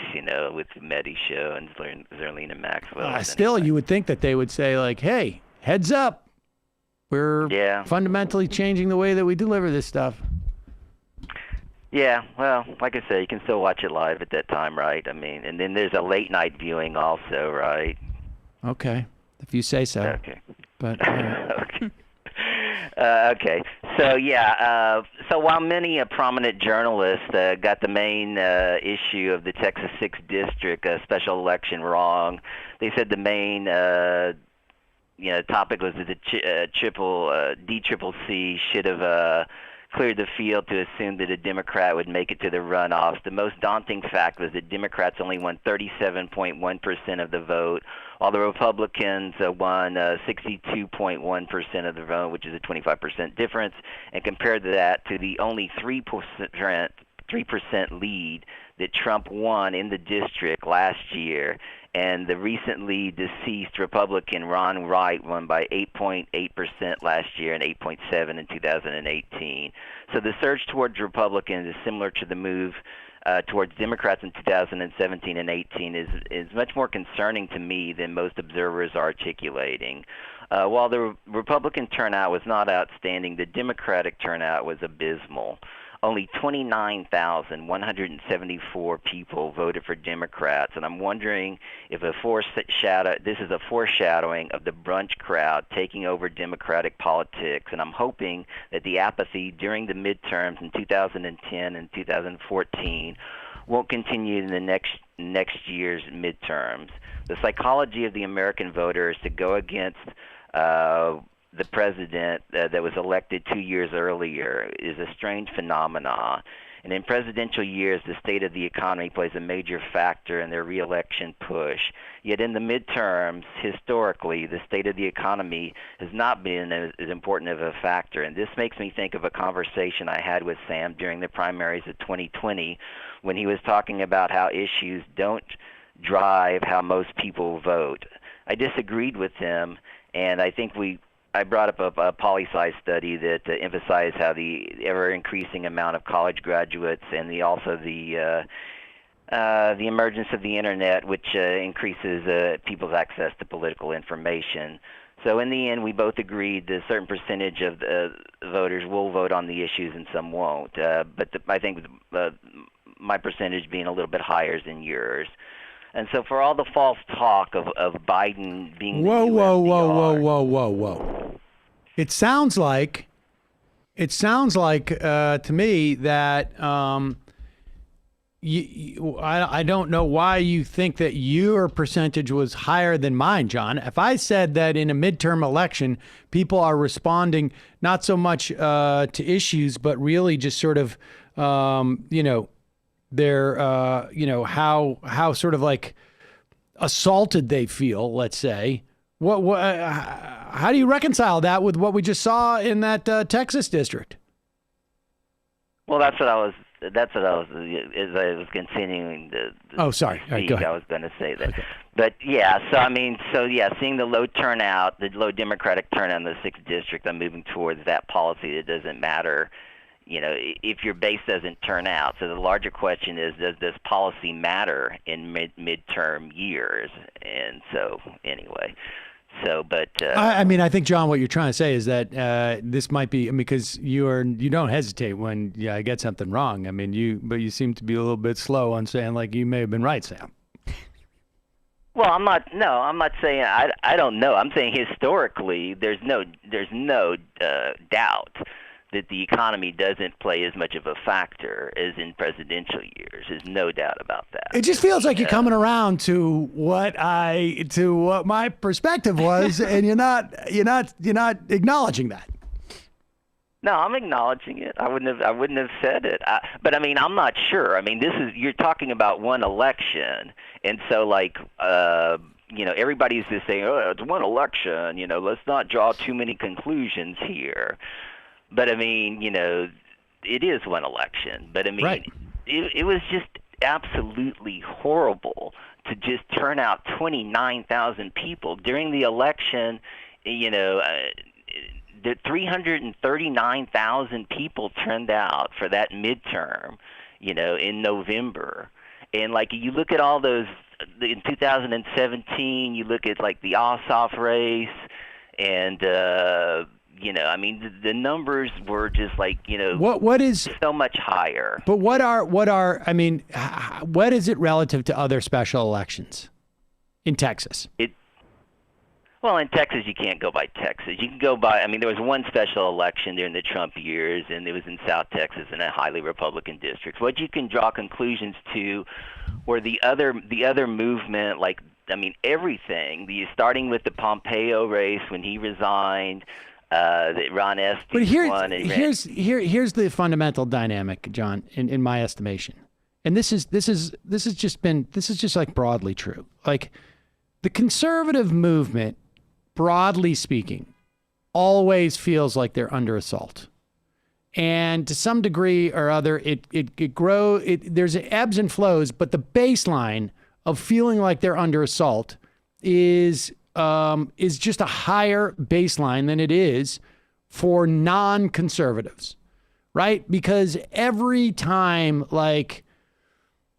from in particularly, it's, I think the way that they perceive this assault, it's, broadly what we would categorize as cultural, right? It is, there's more women who are bosses. There are more black people who are featured on television. I have to press, 2 for English when I call into a customer service. Gay people are getting married. Trans people are using bathrooms. I mean, there is always Muslim people are coming. Caravan is coming. There is definitionally, I think, to be a conservative is to feel like you're under assault, and certainly all of the media universe makes them feel this way. And broadly centered to the left, there isn't that sense of assault. There is a sense that progress is moving. Sometimes it's slow, sometimes it doesn't. And what Donald Trump did is it made everybody feel like, oh my God, we're going the absolute wrong direction on this. And so people came out and they were heavily motivated. And so that to me is always a dynamic, which is, and you see that in the context of, I think you see that in the context of everything. And part of this was, so much of this was predictable. And it is going to be hard. What you don't want is to lose your base who still feels like there's stuff to fight for, and that there might be some, cost associated with losing Democratic control of the House, let's say, and the Senate. And it's going to be really hard. I mean, and that, in my opinion, that's why it's got to get done now, because this is not like a use it or lose it situation. This is a use it before you lose it situation. Yeah, I mean, Republicans always turn out their base. I mean, always. In 2010, 2014, Democrats didn't turn out their base, and that's what I'm seeing again now. I mean, hopefully, when Democrats win, it's because they have overperformed their baseline, extraordinarily. Republicans came out during Trump They broke new records too. It's just that Democrats way overperformed. And that's a harder thing to do, is to way overperform.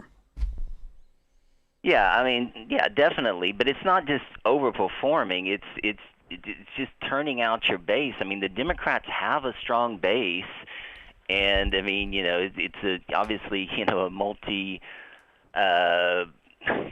You know, it's not just white people, you know, and so, I mean, we have a bigger base, you know, generally, you know, and so that's why in high turnout elections, Democrats usually win, but you've got to motivate that base to vote.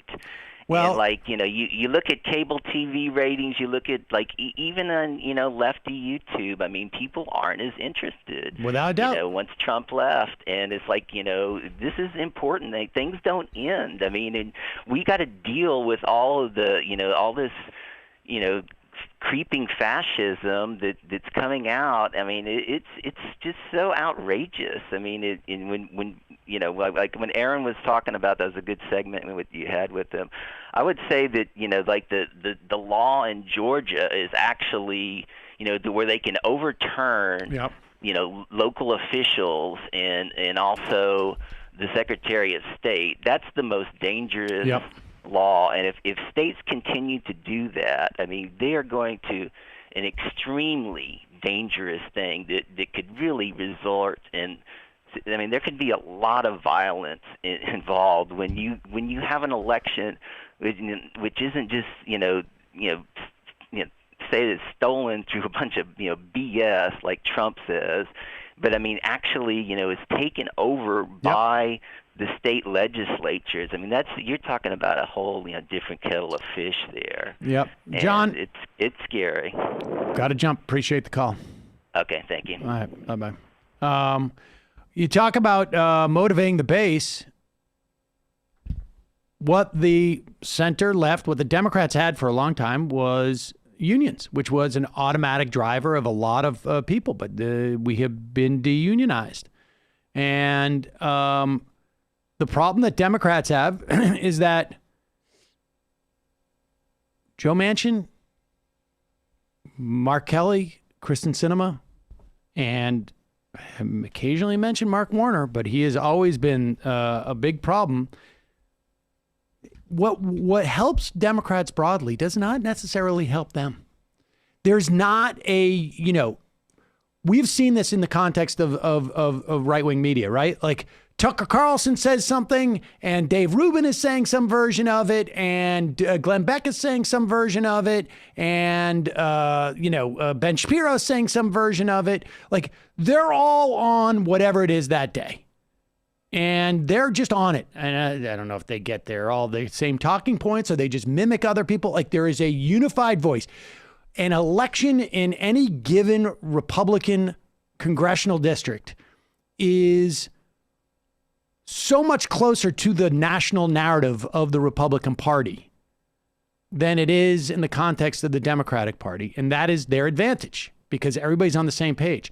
So I give you Mark Warner explaining why he doesn't think the PRO Act, which forget about issues of justice and providing for workers, okay?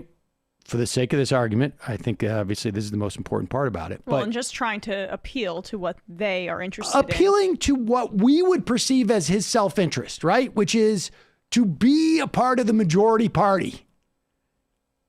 His self-interest is not necessarily to be a part of his primary self-interest is him. And then that is secondary. And there is space in between those in a way that there isn't for a Ted Cruz or for a Republican, the vast majority of Republicans. Here is Mark Warner. The PRO Act is a combination of a dozen plus pieces of legislation, the vast majority of which I support. I support the right of workers to organize. I believe that the balance between workers and management tilts way too much to management right now, and that was exacerbated under 4 years of Donald Trump, where the National Labor Relations Board was totally, biased against worker rights. So there's a lot to like in the PRO Act. And but what I want to get to is how can we make some of the areas where I'd like to see some corrections so that this very expansive piece of legislation could be supported on the floor. And one area that I know I've sent you.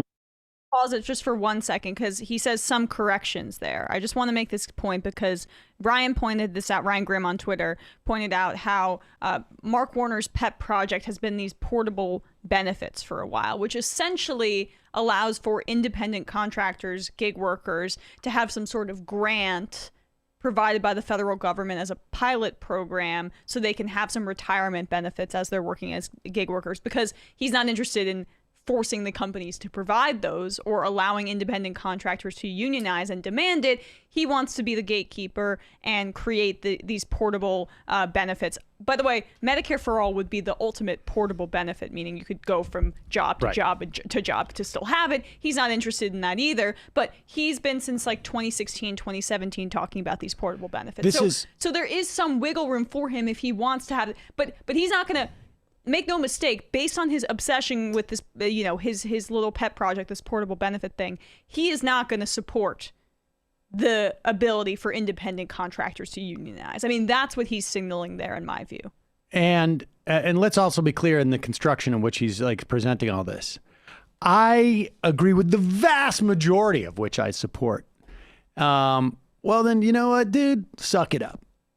Suck up the tiny portion of which you think just needs a slight corrective, right? Like, but the idea that you're out there in this instance talking about what you don't like. But let's listen. And one area that I know I've sent you, Megan, all my background. This is an area that I've been focused on literally for the last 6 years, and that's the changing nature of work. We had an economy in the 20th century where people would go to work, oftentimes for a long time. My dad worked for the same company for 36 years, never made a lot of money, but with that work came a whole series of benefits: healthcare, retirement, unemployment, disability. That notion of long-term permanent work with a single firm is fundamentally changing. Why? I think about my kids who are in their 20s and early 30s. They're all going to have a variety of jobs. Many of them want a variety of jobs and variety of gigs. They want the flexibility of whether it's driving Uber part-time, running out their apartment Airbnb, being a part-time IT consultant, maybe working in a restaurant as well, having a series of revenue sources. You know what? Can I just pause once? Because I'm a person from this generation. You know what I'd like? And I think most of the people from my generation would like one of those that does all of the above as far as your well-being materially. Oh, come on, Matt. Don't you want to be my age and be going like, hey, you know what? I think next week I'm going to wait table. I'd like to do all sorts of different things, but I don't want to have to do them. Like, I'd like to learn a little bit of IT maybe, but to have to do it to pay my rent, I don't think so. Yeah, he's phrasing it as if this is just like a quirky piece of personality for this new renegade generation. Yeah, they love renting out their apartments to Airbnb and then having to drive Uber after they finish their 9 to 5. It's just like, they're just artists, man. This is the tension, like with Democrats, and why I'm surprised to see so much support behind the PRO Act, because there's PRO Act Democrats and there's gig economy / Prop 22 Democrats, and like. There needs to be a fight publicly between those two, because I think we could win that. Because this is very concerning about the way that they'll mention like the labor force of years gone by. It reminds me of the Harvard Clean Slate project David and I talked about with Marshall Steinbaum, where they talk about how, it was racist because it left people out of these full, worker protections. And it concluded that we just won't give anybody those full worker protections. We'll just transition away to this new gig economy thing. And it's very insidious, and there needs to be a line drawn against this sort of thing, I think. It's egalitarian if no one gets anything. Right. Right. Well, that was the old line about why are our government workers getting a pension? Well, other people out there aren't getting a pension. Well, wait a second. They used to get a pension. Why don't we get up their pensions? Well, it's just easier to take away government pensions and everybody's on the same situation. But let's continue. Being a part-time IT consultant, maybe working in a restaurant as well, having a series of revenue sources all at the same time. What I have promoted is what I think is a fairly dramatic change in our social safety net that says no matter what kind of work you do, starting with that first hour of work, there ought to be benefits attached. And my fear is that parts of the PRO Act tries to fit all work into kind of a 20th century classic W-2 employment status. I think there ought to be a way where we can provide benefits, provide flexibility. I still think there is a role for labor organizations to help manage these benefits, particularly for somebody who's got a variety of revenue sources coming in that meets workers where they're at in 2021, doesn't think we're going to return to a 1980s kind of economy.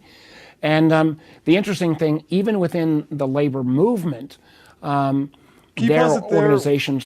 1 second to that. We talked about this with Marshall as well, Marshall Steinbaum, economics professor at University of Utah, I think, that there might be some unions that are open to this idea that they'll be the representative body for these workers without with this sort of carve out, not full worker protections but smaller ones, and that was a problem too. So that's another reason for the PRO Act. Like, you need to get the PRO Act on board to protect against like the Prop 22 hell, basically. Yeah.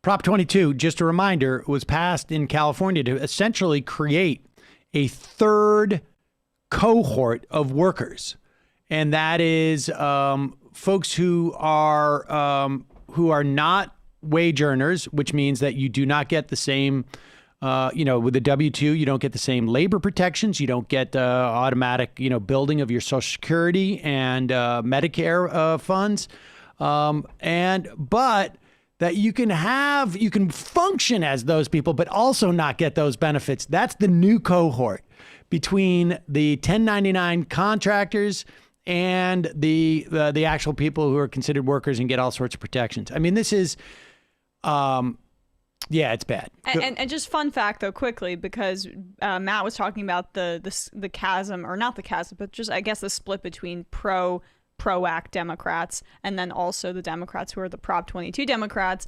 Kamala Harris's brother-in-law was the top lawyer who negotiated Prop 22, I believe, in California as a lawyer for Uber, was being considered for a spot in the administration. I don't think he didn't end up getting it, but like that the fight in the Biden administration is also indicative of that same dynamic Matt discussed. Yeah, well, let's remember. I mean, I've told the story many times before. In 2016, you go to the Democratic convention in Philadelphia. If you took a cab, they dropped you at the end of like a mile-long parking lot.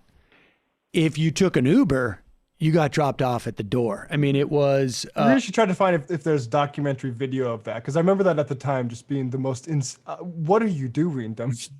Well, hey, it's because, what's his face? All the Obama people were, went into Uber and this and that whole gig world. All right, continue.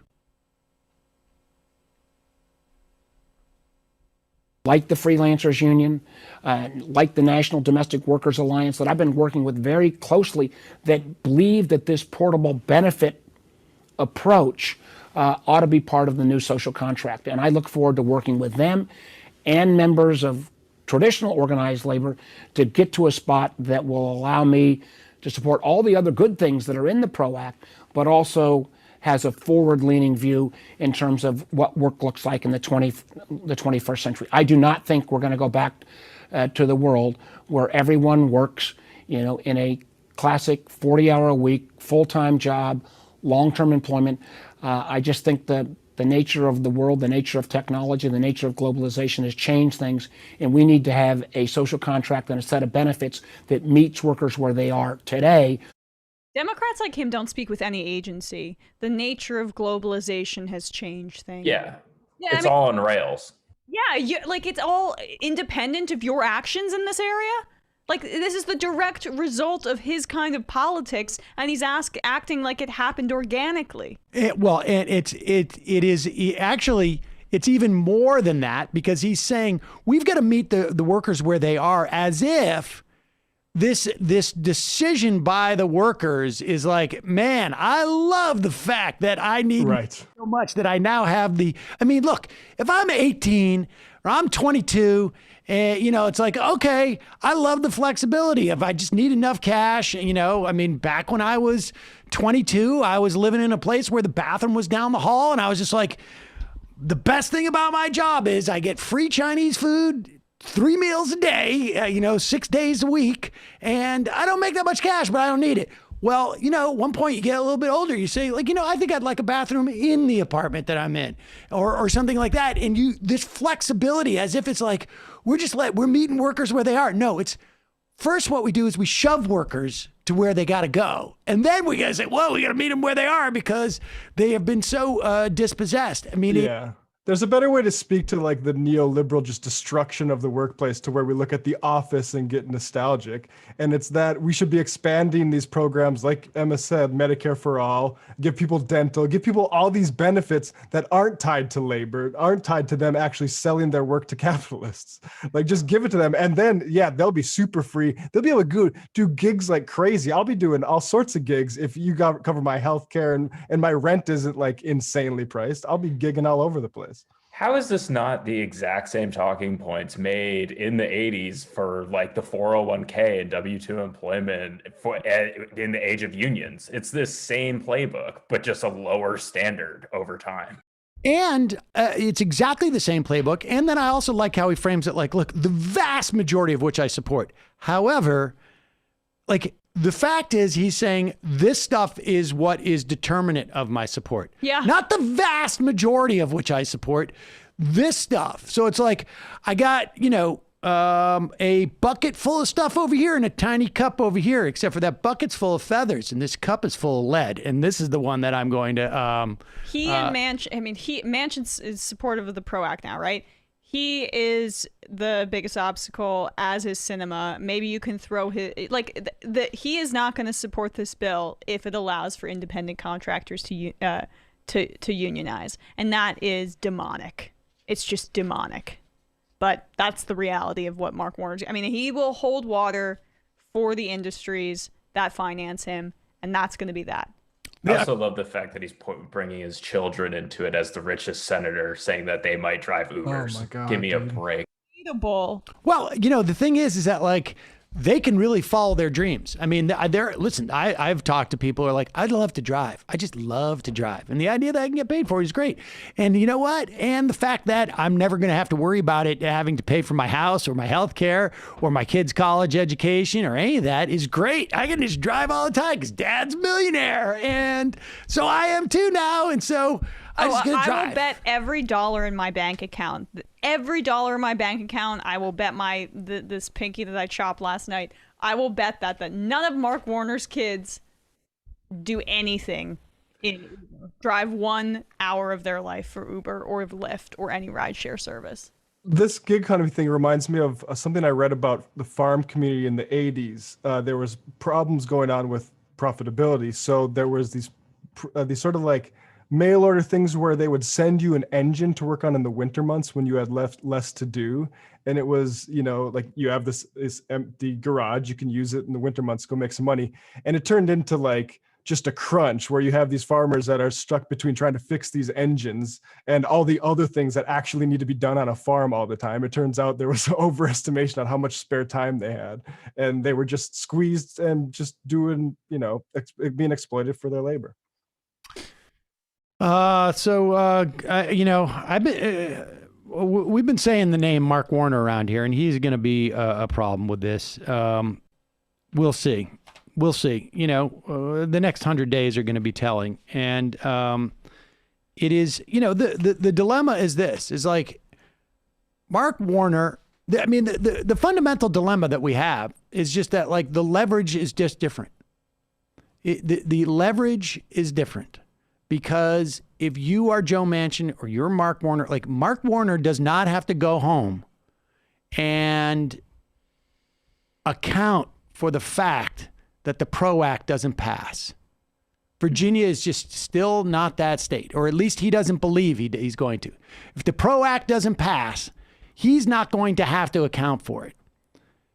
And, you know, just even in the most cynical, maybe he doesn't care, maybe he does, I don't know, but he's not going to have to account for it.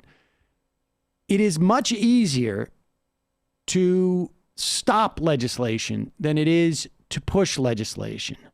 It is much easier if the downside of a piece of legislation not passing is not very large, for you to stand in the way of it, versus those who want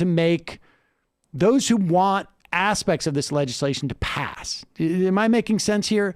If you have an act that brings relief to people, like $1,500 checks, you could stand in the way of it because you're not getting 2,000. But the bottom line is if your opponents don't care really that much, they don't feel like they're going to pay a price for those $1,500 checks not showing up, you're at a disadvantage. Your leverage may look the same. Your vote can prohibit that from passing, but the cost of any part of that bill not passing is just greater to you, both maybe politically and morally.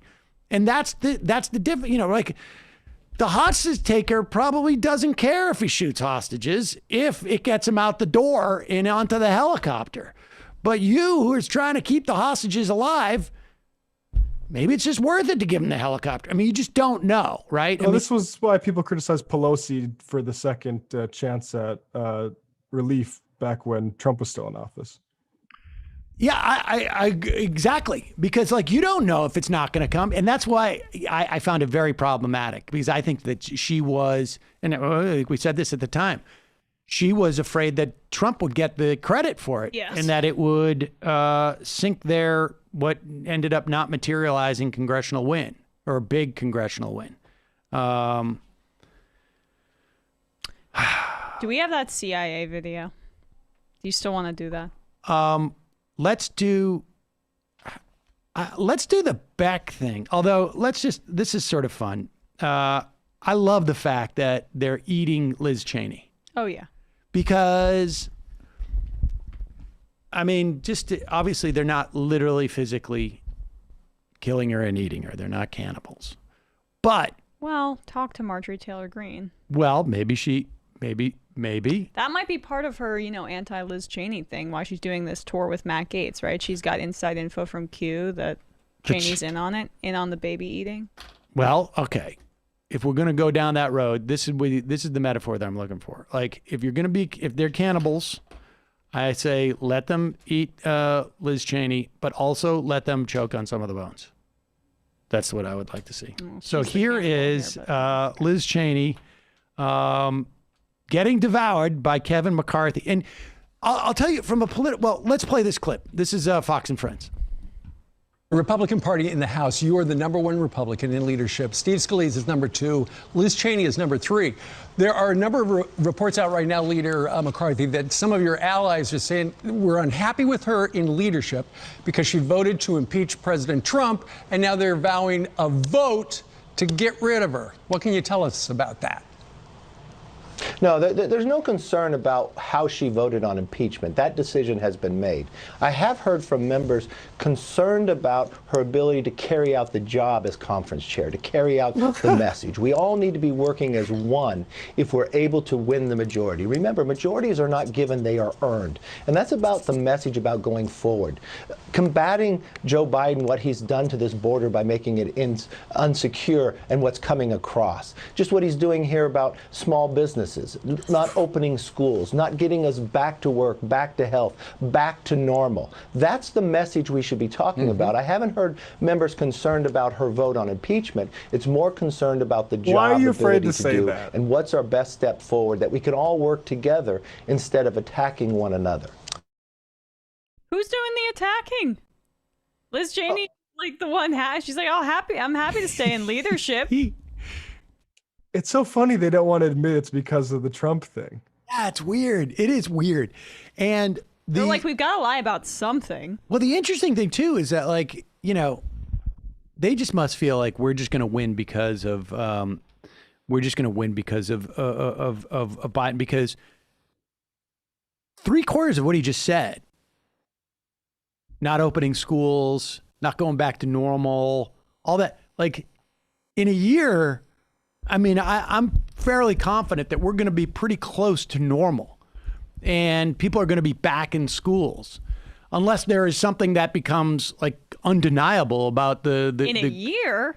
Well, we're talking normal in the fall. I know, but my point is that we're a year and a half away from the election. Right, I know this is why. And this so is just they don't have much. This is idiotic. But I think it's fascinating, and the upside about this is that all of those people who, you know, still cling to the notion of like we can negotiate with Republicans, if they do manage to oust Liz Cheney, who is, you know, was 10 years ago just sort of like on the horrible end of the spectrum of the Republican Party. I still feel like you've got two ends of the Republican Party, horrible and also horrible.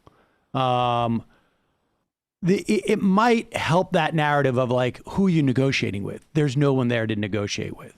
Maybe. That's the value of them jettisoning Liz Cheney. And plus also it's good to not have any Cheneys close to power. But So- I mean, but the person she's replaced with is going to be worse. So I mean, yeah, but they're all bad. no, I get it. It's just like what flavor, and it's just the Liz Cheney thing. Apparently, they can do this in a 2/3, like it's a 2/3 vote basically, and they It's can just do, their caucus. right? But 2/3 of the caucus, but they have the decision whether or not to do it anonymously or not. I would imagine they're definitely going to do it anonymously. Oh, come on, you cowards. Yeah. Of course. Of course. All right, let's do this. Let's do the Glenn Beck thing. Okay. Or should we watch some of that James O'Keefe 80s style music video? Which do you think? What's the I think we should end with O'Keefe, maybe. Yeah. Glenn Beck is funny. Outro. Though. I love this, Glenn Beck. Hey, folks, we're not going to have time for calls, I don't think, today. I don't want, and people have been holding on for 45 minutes. I'm starting to feel bad. I will tell you this, though. Eating some Magic Spoon? Yeah, I couldn't help it. I'm sorry. I Too hungry. mean, those cashews right next to me are calling my All right, so let's play this. Bill O'Reilly came on the Glenn Beck show, and we should just say for context, there was a time where Bill O'Reilly and Glenn Beck hated each other.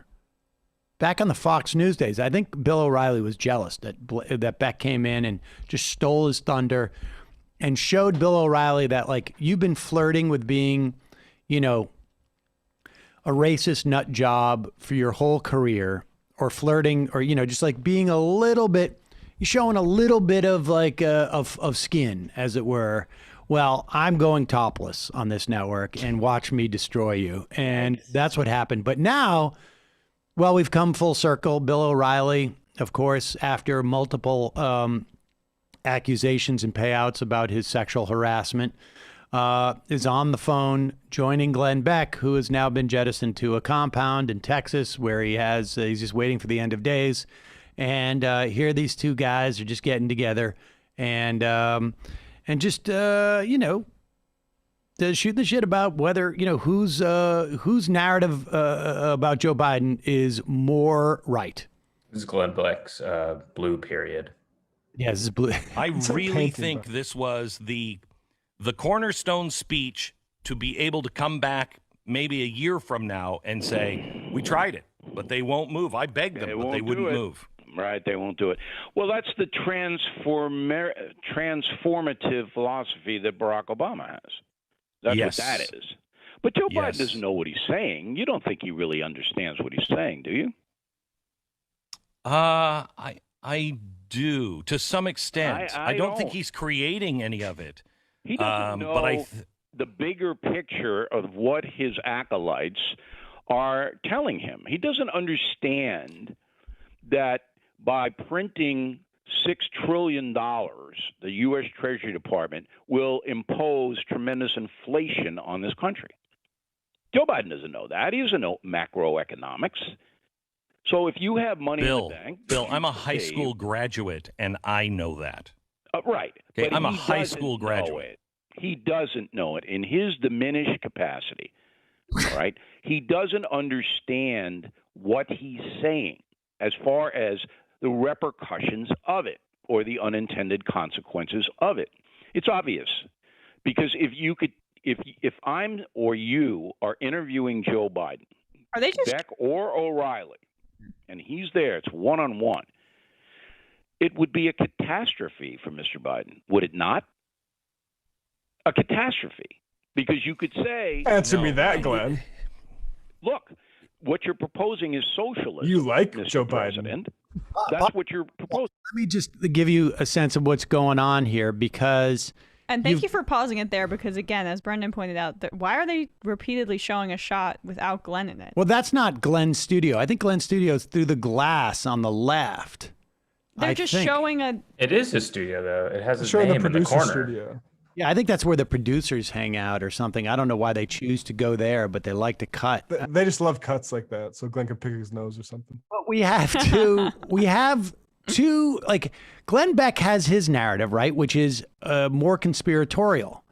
And so if Biden doesn't know what he's doing, then Glenn Beck has to go back and revamp his whole macro sales pitch about Biden, which has been that like he is, secret, he's got the chalkboard and it's going to be like, he's secretly pulling the strings and he's transforming the society. And he's beholden to the radical left. But Bill O'Reilly is saying like he doesn't know what he's doing. He's just an old man fumbling around and he's, his intentions are okay.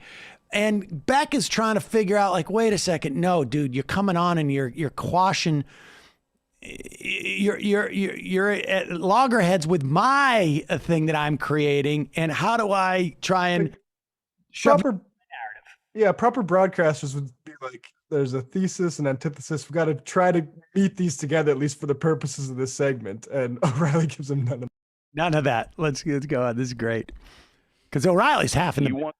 Incidentally, I would say, like, if I had to guess, talking about mental decline. Oh, I'm not talking mental decline. Oh, I'm sorry. talking. I think that my sense is from his. Just he's got a little bit of. It's like he's at home and you start drinking a little bit earlier during COVID.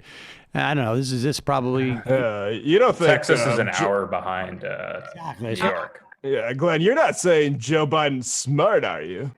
Macroeconomics. Come on. Government to control policing. That's what the George Floyd bill is all about. You want the government to control elections when clearly in the Constitution that's the state purview. You want the government to control the private economy. All right? And the government is going to create the jobs. How many times last night did he say, we're going to create the jobs? How many? Yes. A million times if it were one. I got 18. Yeah. The government doesn't create jobs. The private sector does. Does Biden know that? No. Now, the people behind Biden know it. The speechwriter knows it. So basically what Biden was telling the American people was, we don't really believe in this free marketplace anymore. We don't want capitalism. Correct. Because capitalism is and he does know. white supremacy. Let me take 1 minute break and make the case that Joe Biden knows exactly what he's doing. Okay, Bill, let me rephrase or reset in your mind the way we're looking at Joe Biden. Joe Biden is part of the elite, and yes, he is diminished capacity. But this conversation has been happening for a long time before he had diminished capacity. When we started to do TARP, I know because I know people that were in that room. They were saying at the time, we have to violate the free market to save the free market, which didn't make any sense. But they started down this road and they were looking for the exit strategy. It will come back to normal. It will come back to normal. We'll go back and we'll erase all that debt. Well, they tried. It didn't work. So what's the exit strategy? Then they started getting mixed up with, just money printing. The Fed printed $6 trillion and gave it to the banks just last year in the last 12 months. And so there's no way out. So what's the exit strategy? The exit strategy is, and you've heard this. This is the advantage of me being old. I cannot tell you how many days a week. Well, it was 5 days a week. Glenn Beck was talking about hyperinflation in Weimar Republic during TARP. Over and over and over every day. We are days away. I went on to MSNBC with Dylan Ratigan, and he'd have on David Stockman, who I think everyone now agrees has completely lost his mind. And he was the OMB director under Reagan, who would come on and go like, PIMCO, which is the one of the biggest of funds, just sold all their U.S. bonds, and we're about to go belly up. And by, June of this year, we're 2 months away from hyperinflation in Weimar and this and that. And then, of course, the number two at PIMCO, 6 months later was like, yeah, no, we made a mistake. We made a big bet. Wrong. We were wrong. And their comprehension is literally, these are gold bugs. They're gold bugs. And that's what's going on here. The $6 trillion, they did not print that money. It was just the Fed backstopping it. Yes, there was a lot of loans taken out. I have a problem with the corporations being allowed to do all this and slosh around that money. But this is not that. This inflation scaremongering, just honestly, Google Glenn Beck 2009, 10, and 11. Just set those parameters, and if you come up with anything other than he is just in a full-on panic. Someone just texted me, summer 2009, Glenn Beck promised that we would not recognize America by Christmas. Whoop. Yeah. Continue. I love how we go from the just boring topic of two old guys trying to psychoanalyze somebody they have no real connection to and can't really source to a gold bug conversation. What are we talking about, Glenn? Well, it's just because the assertion that Joe Biden doesn't understand macroeconomics. He doesn't know what Glenn has to recite his just stump speech for the last 20 years, basically. Yeah, no. And then also, I guess Joe Biden doesn't understand that the private sector creates jobs. This is the assertion. Who pays cops? Right, I know. Well, the government wants to control policing. Did you hear, Matt? All right, yeah, they want to control policing. Right, it's before. And and the whole government doesn't create jobs thing. I know.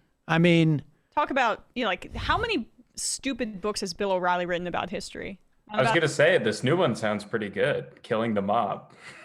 Every recession that we entered to under Reagan, Bush 1, Bush 2, Bill Clinton, you look at how we got out of that recession. We expanded the government job payrolls.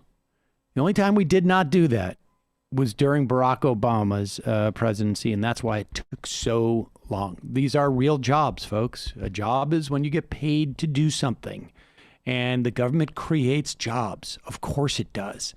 And that's just an absurd. It's just absurd proposition. But continue. Last 12 months, and so there's no way out. So what's the exit strategy? The exit strategy is, and you've heard this for years, China is the new model, more of an autocratic rule that the government makes a private-public partnership, and we begin to move in a different way, and we publicly invest. Now, at the same time, we know that all this money is going to cause inflation, but the dollar is the reserve currency. That writing has been on the wall for quite some time. So as part of this great reset is a great financial reset, but you can't reset the dollar unless What's the other part of the reset besides the financial? Decimated. So go ahead, give it the juice, and we'll put the structure in for it to collapse in. I think he knows exactly what he's doing. I don't think he could have understood what you just said. I will also. All right, so we just have a gentleman's disagreement. I'll also say, I got to be honest. I didn't understand what Glenn Beck was talking about either. We're gonna set the reset and then a bucket, and it's all gonna fall in the bucket. And So I think what he's saying is, and he's trying to get that whole thing. Remember when like the Rockefeller Center had like paintings that had secret messages in it in the murals that were painted by, supportive unions? I mean, you guys don't remember this? Like, honestly, he's on his blackboard. He's doing all sorts of, and he's trying to get some of that old magic back. But here's the thing, and this is so great. It's part of the same sort of like bucket, if you will. Limbaugh's dead. Beck is just too, he's just not hungry enough anymore. It's just like, can I just vaguely say that there's some type of massive conspiracy that involves a bucket, and that's where Joe Biden's trying to push us in. And Bill O'Reilly's just like, look, he doesn't understand anything he's talking about. We don't know, and I can't even understand what he's just said. And that's it. That's basically it. Like, thank God these guys are so, old, and there's, and there's some talent there, but they just, they're past their prime, and good thing. Because Beck is never going to get to the conspiracy. He's never going to, it just takes too much time. It's like, guys, I don't feel like getting up at the board. Let's just, I don't know. Can't we just get another buyout from somebody? Let's continue on here. All right. So we just have a gentleman's disagreement. Okay. So if you look at Joe Biden's history, he's always been a party guy, never been an innovative guy, never been a creative guy. Plagiarism all over the place in his resume, as you know. All right. Yes. He's a party guy. They used to call him party hacks. I don't want to be disrespectful, but that's what he is. He's always done what he's told to do. Now the progressives run the party. Everybody knows that. There are very few even moderate Democrats. Yeah, I don't think they're even progressives Biden is doing anymore. What he is told to do. Does he understand what inflation is? How much money the Treasury printed just to fight COVID? He doesn't understand. No. I talked to Newt Gingrich yesterday. He was kind enough to have me on his podcast to talk about killing the mob. And we talked a little bit about politics before we got to the book. And I said to the speaker, who's a very smart guy, you may not like him. He's not a good predictor. I mean, he said Trump is going to win in a landslide. I went, which Trump are we talking about? Ivanka? Because I knew that there was going to be not a good thing. It's certainly not a landslide. Did but you anyway, say that? Gingrich said to me, the danger here is inflation, not that the economy is going to collapse overnight, because we're going to have consumer spending, which is going to be robust after COVID. It will be a melt up. It will be a just rapid rise and then a crash. Right, but you can see it now in the price of gas. Gas is way up. Groceries. Plywood. I went to a restaurant today. They wanted $55 for a steak. I said, are you going to give me a couple of tires for my car with that? I mean, $55? So this is what's happening. But Biden doesn't understand that. He doesn't live in the real world. I just went to a restaurant that charges $55 for a steak, and I'm accusing somebody who doesn't live in the real world. Are you kidding me? But I mean, this is what we're gonna go back to this again. But they did this in 2008 and 2009, this hyperinflation thing, and the problem is that there's a really easy explanation as to why gas is more expensive, because for a year people did not travel as nearly as much as they are now. And so they're not going out and refining as much gas. There's simply not the supply, and it's going to take a while for the supply to ramp back up, and they're going to try and juice it. Same thing with food. We know that all these commodities, we've had drought, and again, people adjusted their supply to the era that we were living in, and now we're coming out of it on some level, and the demand is starting to outstrip the supply. And that's not necessarily because there's too much money in the system. Part of it is that just like we've coming out of a pandemic. But what kind of steak? $55 for a steak? Like filet mignon? But I feel like he's not a filet mignon guy. That might be too, petite for him. He would want a strip or something. Pretty sure you can get steak, like pretty nice steaks for still around. I don't think Bill O'Reilly buys his own groceries either, to be fair. Right, exactly. This is a Lucille Blue I was situation. about to say, ask him what the price of a banana is. Nobody buys a banana. I know, but say you're weighing in at the grocery store. This is a Lucille Blue thing. Who? Yeah. Arrested Development. God damn Oh, it. okay. I see what you're saying. Folks, like I say, we're not going to have time for calls, and we just got to wrap up with some IMs and then get going here. No James O'Keefe? Maybe we can... do that tomorrow. We can do that tomorrow. I have a feeling that's going to be evergreen. Yeah, it's going to be good. Do that for you. I literally just offered to have him on your show last week, said Militant Apathy. I don't know who that's referring to. Okay. Gushheimer, you said you love to argue. When did this first start? When I was a kid. The roll percent. If raising the SALT cap is overwhelmingly beneficial for the top 12th percentile of wealth, then why not lift the cap for certain professions? Is it possible? For certain professions? I don't know why you would do that. Bria Cutta. Emma, yesterday Mike Florio and Chris Sims were talking about the Packers-Rodgers drama.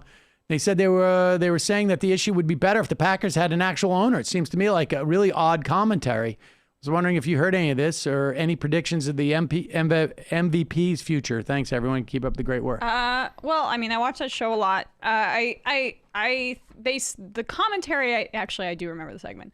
The commentary, I think, was that narrowly in this one particular instance, it would be easier for an owner to make a unilateral decision. But because there's a board that hires the general manager in Green Bay, if there's an impasse between the GM and Aaron Rodgers, that's a different story.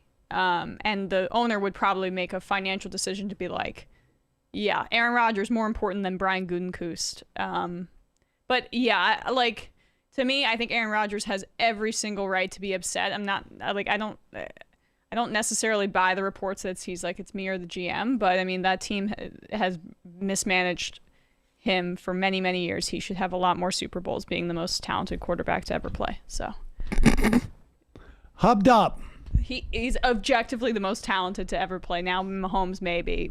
You can say Brady's the greatest, but he's the most talented. Goodbye. Dub, got my second shot. I feel like shit, but at least it's not COVID. Patents on vaccines should be illegal. Hoover Dad, why are we letting Bill Gates run our vaccine plan when he can't even run his household? That's a good point. Exactly.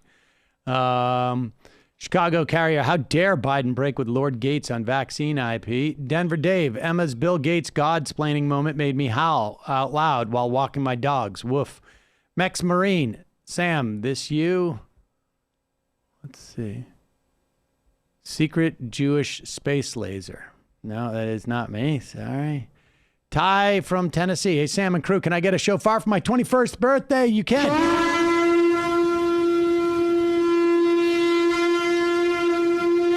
Love the show and the impact you and Michael had on my politics. Thank you. A rampaging toaster, may the 4th be with you. Oh, what is Sam and the crew's favorite Star Wars movie? One of the first 3 that were produced, I would say. Eric from Iowa. Hey, Sam, just curious, how long does a box of Magic Spoon typically last you or the kids? Do you follow the recommended serving size? When it's just me and my cinnamon, not, maybe a couple of days. I do follow the recommended serving size. It's just I have multiple servings. Q. Both films, Back to the Future and Goonies, take place on the exact same date, October 26, 1985. This is not a coincidence. I don't know how to... Hi, Sam and crew. In what framing do you think Biden administration would be most sympathetic to dropping patent restrictions? I think there's just got to be pressure. Broken Promise, I think, would be a good one to start with. Yep. Shelby from Phoenix. Maybe we need to start building public housing in Republican leading districts. Fight fire with fire. Bear at home, too. Can you ask if there's a way for people to check the count by address? Check the count by address. Oh, in terms of the census. Okay. My understanding is the J&J vaccine is not under patent protection. Is that correct? That is not my understanding. Demian, an Asian woman was attacked with a hammer for wearing a mask last night. Can Tucker Carlson please effing stop? This guy is actually dangerous. Trench warfare. Aaron Kleinman looks like he could be related to Ronald Reagan. Notiona, the EU is looking to lift travel restrictions. My family can't travel because they got the wrong brand of vaccine. Haven't seen them in so long. What? That's strange. The Tim Caucus. I would add to Aaron's point that Minnesota also invested in census outreach. We're perpetually in danger of losing our 8th seat, and for the moment, at least, it looks like we'll keep it. Were you ever able to work out the protection of student debt, that is principal versus interest? I heard a lot of different figures. I think we had somebody on who claimed it was close to like 40% of it or 50% of it was interest. And from the people we've talked to, it sounds like 40% of it could actually be an actual number, but that's just anecdotal. So they don't keep the data, and I wonder if that's not part of the reason. All right, 4 more of these, and then we're out of here. A Square. Sam, glad you brought back Kleinman for post-election analysis. John from San Antonio, what are your follow-up thoughts? We heard what are great combo interview on student debt. It's such a sad and infuriating fact that seniors who went back for degrees are now facing having Social Security garnished. I'm worried about Dems' failure to capitalize on these easy layups, like cancel the student debt. Yeah, no, I know. Gabriel, would love it if you had a lefty economist guest to talk about what can be expected in the near future. In terms of the economy, I presume. We could do that. Really cool. Ted Cruz penned an amazing op-ed a few days ago. Your woke money is no good. Yeah, I had that. We gotta pull that again. Brendan, will you remind me that about tomorrow? Boy, one. So I'm watching the good fight, and who do I see? Sam sharing screen time with the legendary Delroy Lindo Seder. Any stories from the day? No, it was fun. I had a fun day, but nothing particularly, it was, I don't know, about 5 or 6 years ago, I think. Disco Stew. The docs that crew uncovered via FOIA definitively show the DOJ lied to federal courts multiple times. That's the only thing that prevented Trump from being criminally charged. Stunning corruption. Our system is rotting from the inside. It's hard to see a scenario where this genie is put back in the bottle. Check the thread from Charlie Savage at the New York Times. Interesting. All right, and the final IM of the day.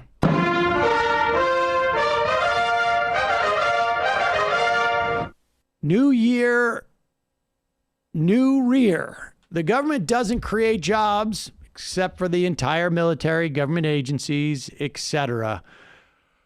Emma, in absentia, Brendan, Matt, good job today. See you folks tomorrow. It might take all the strength I got to get to where I want, but I know somehow I'm gonna get there.